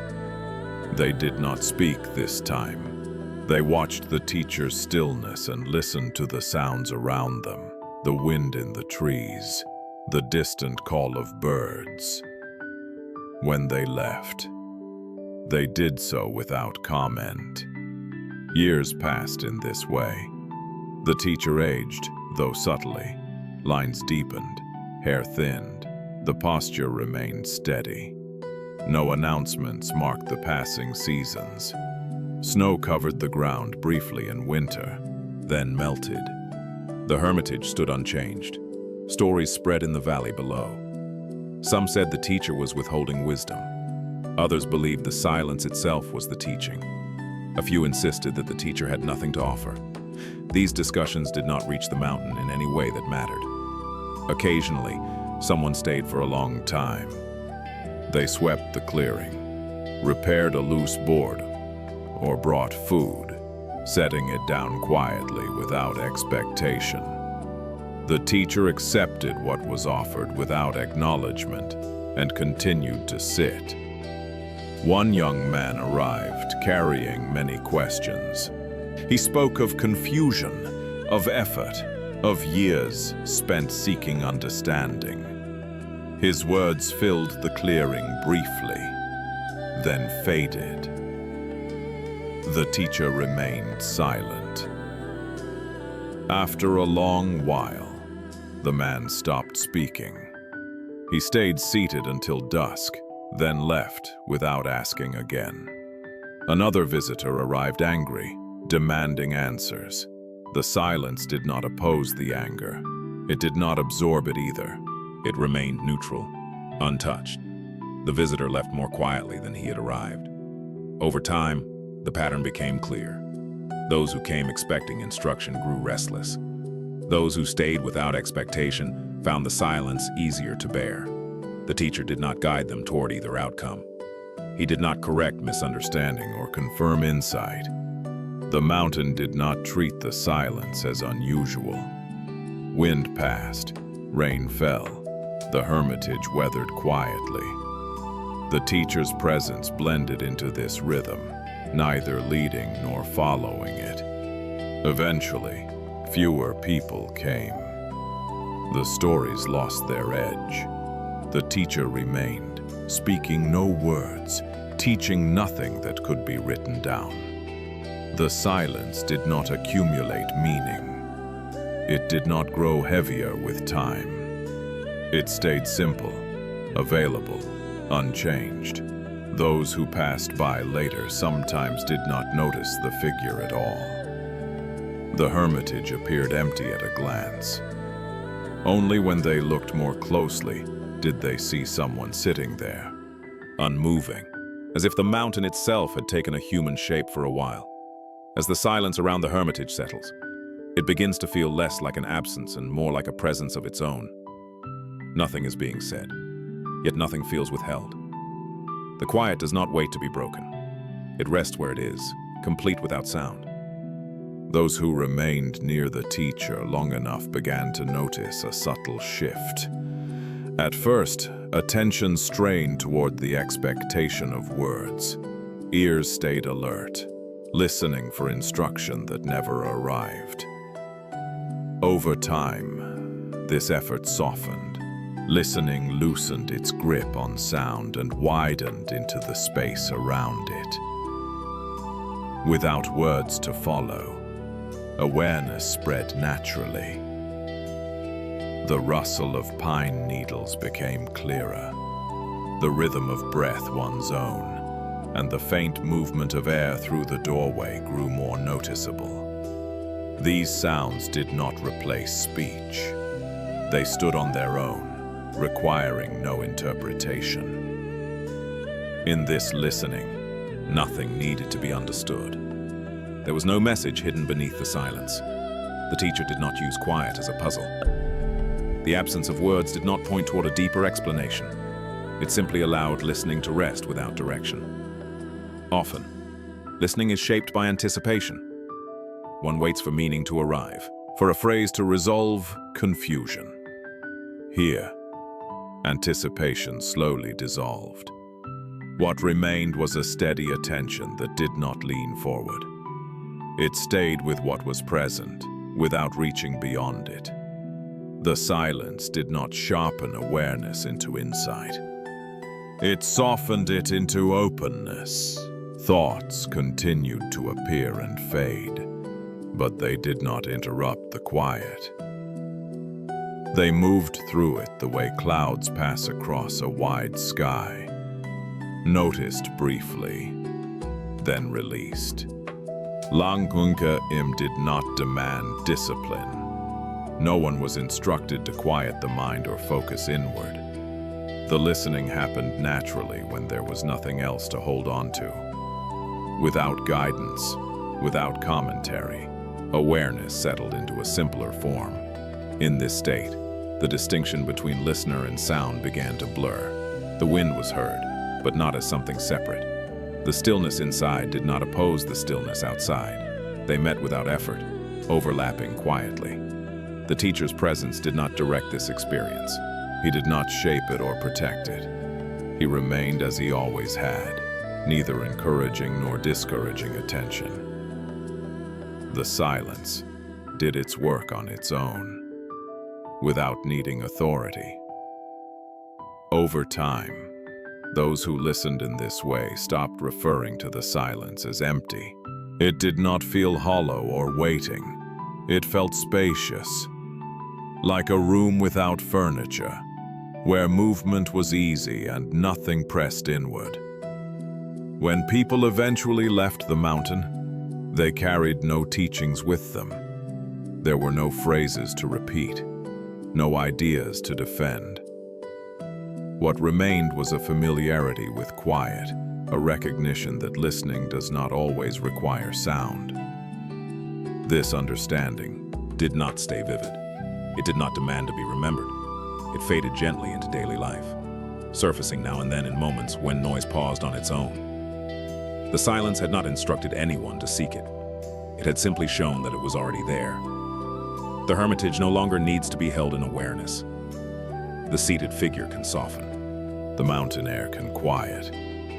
And the silence itself can dissolve without breaking. Nothing has been spoken, and nothing needs to remain. There is no need to listen further or to stay with the stillness. The scene releases itself gently, allowing sound and quiet to return to their own places without distinction. Break time, =3.5s. What has quieted does not need to be returned to. The hermitage, the unmoving figure, the deep listening can fade fully, leaving no center and no edge to orient around. The stillness thins now, opening into a wider space where night begins to loosen its hold. Nothing announces what comes next. The moment simply shifts, gently, toward its own ending. Break time, =3.5s. The sky held a dim, even tone, no longer fully night, not yet touched by dawn. Shapes were present but softened, their edges blending gently into one another. The air felt still, carrying the quiet weight of hours that had nearly passed. There was no clear sign of morning. No birds called. No light broke through the horizon with urgency. The world seemed to pause here, suspended between what had been and what would soon arrive. Without leaning toward either, a faint breeze moved once across the open space, light enough to be felt rather than seen. It did not cool the air or stir the ground. It passed and was gone, leaving the stillness unchanged. The darkness did not resist this moment. It loosened slightly, as though preparing to release itself without announcement. Nothing needed to wake. Nothing needed to sleep further. The balance held quietly, complete in its uncertainty. In this space before morning, time did not press forward. It rested, allowing the last traces of night to remain just a little longer, unremarked and undisturbed. The breeze returned quietly, not as a signal, not as a change, but as a soft movement passing through what was already still. It did not gather strength or direction. It moved evenly, touching the surface of the night without altering it. Nothing responded to the wind. Trees did not sway. Shadows did not shift. The air accepted the movement and then released it again, as though this had happened many times before and required no attention now. The breeze carried no temperature with it. It neither cooled nor warmed the space. It did not wake anything that had been resting. It passed through open ground and narrow spaces alike, leaving them exactly as they were. In some places, the air seemed to thicken slightly as the wind moved through, then thin again once it had gone. The change was so subtle it could not be pointed to with certainty. It was felt more than noticed, and even that feeling faded quickly. The night did not shorten in response. Darkness remained settled, not resisting what would come later, but not yielding to it either. The wind did not hurry the sky. It did not invite the light. It simply moved, then rested. There was no sense of progress in this movement. The breeze did not travel toward a destination. It did not mark the passing of time. It existed briefly, complete in its own appearance, then disappeared without consequence. In this final stretch of night, motion did not create momentum. Each movement stood alone, separate from what followed. The wind did not build upon itself. It did not announce that something was about to change. Awareness resting here did not need to follow the breeze or track where it had gone. The moment did not ask to be extended. It allowed the wind to arrive and leave without attaching meaning to either. The stillness that followed felt no different from the stillness before. If anything had passed, it left no trace.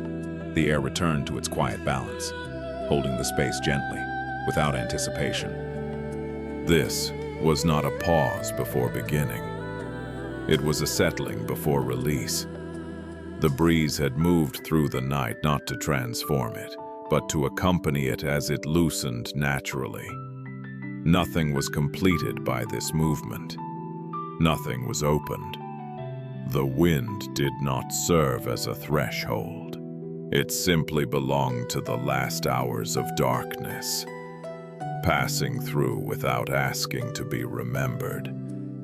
As it faded, the night remained intact, steady and unclaimed. The breeze had come and gone, and the world continued exactly as it was, resting in the final quiet before dawn. As the night loosens further, there is no need to announce what is coming. No signal rises to mark the arrival of morning. The sky does not brighten with intention. It simply holds its soft, changing tone without declaration. Often beginnings are named so they can be noticed. A day is called into being by light, by sound, by movement that confirms a shift has taken place. But here, nothing calls. The night does not step aside. It eases back, quietly, without ceremony, without drawing a line between what ends and what begins. The world remains calm in this in-between state. Shapes are still muted. Distances remain uncertain. There is no urgency to define what hour it is or what should follow. Time feels wide, unpressured, as though it has paused not to wait, but to rest. In this quiet, the idea of a new day does not demand recognition. It does not need to be welcomed or prepared for. The absence of announcement allows the transition to remain gentle, almost unnoticed. Nothing is startled awake by change. There are moments when naming creates separation. Night versus day, ending versus beginning. Without names, these divisions soften. The shift becomes continuous rather than abrupt. Darkness thins gradually. Light gathers without claiming the space. The breeze that passed earlier is gone. The air holds steady now, neither anticipating warmth nor clinging to coolness. The ground does not respond. The sky does not respond, and everything remains receptive, open to whatever comes next without leaning toward it, and not calling the day allows rest to complete itself. The night is not cut short. It finishes at its own pace, releasing its hold without resistance. There is no sense of missing a moment because nothing has been defined as the moment. Awareness resting here does not look ahead. It does not measure how close dawn might be. It stays with what is present, allowing the transition to happen without commentary.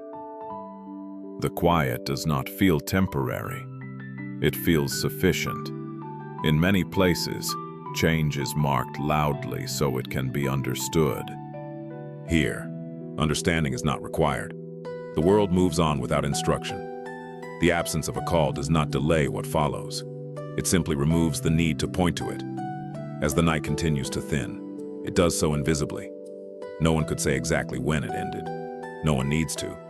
The moment passes through itself, complete without recognition. This is not an ending that leads to something else. It is a gentle release that does not announce what comes after. The night lets go without calling the day by name. The night no longer needs to be held. The last traces of darkness can soften and release. Not by being replaced, but by simply thinning until nothing remains to notice. There is no final moment to mark, no edge where night ends. Nothing calls for attention now. The air rests, the space opens. What has been present throughout the night settles into quiet continuity, free from beginning or end. Break time, =sign 3.5s. The night has finished what it needed to do. Nothing more is asked of this moment. The stories can rest where they are, no longer forming images, no longer holding shape. What has settled does not need to be remembered. If you are still awake, you may notice how quiet has widened on its own. And if sleep has already come, these words do not need to follow you. They can fade gently, the way the night itself has faded without signal, without effort. This has been a shared passage through stillness, offered by the long night. There is no need to hold on to it. Let it move on quietly, leaving space for rest to deepen in its own time. Nothing more needs to be done. The night has carried you far enough. Break time, =sign 3.5s.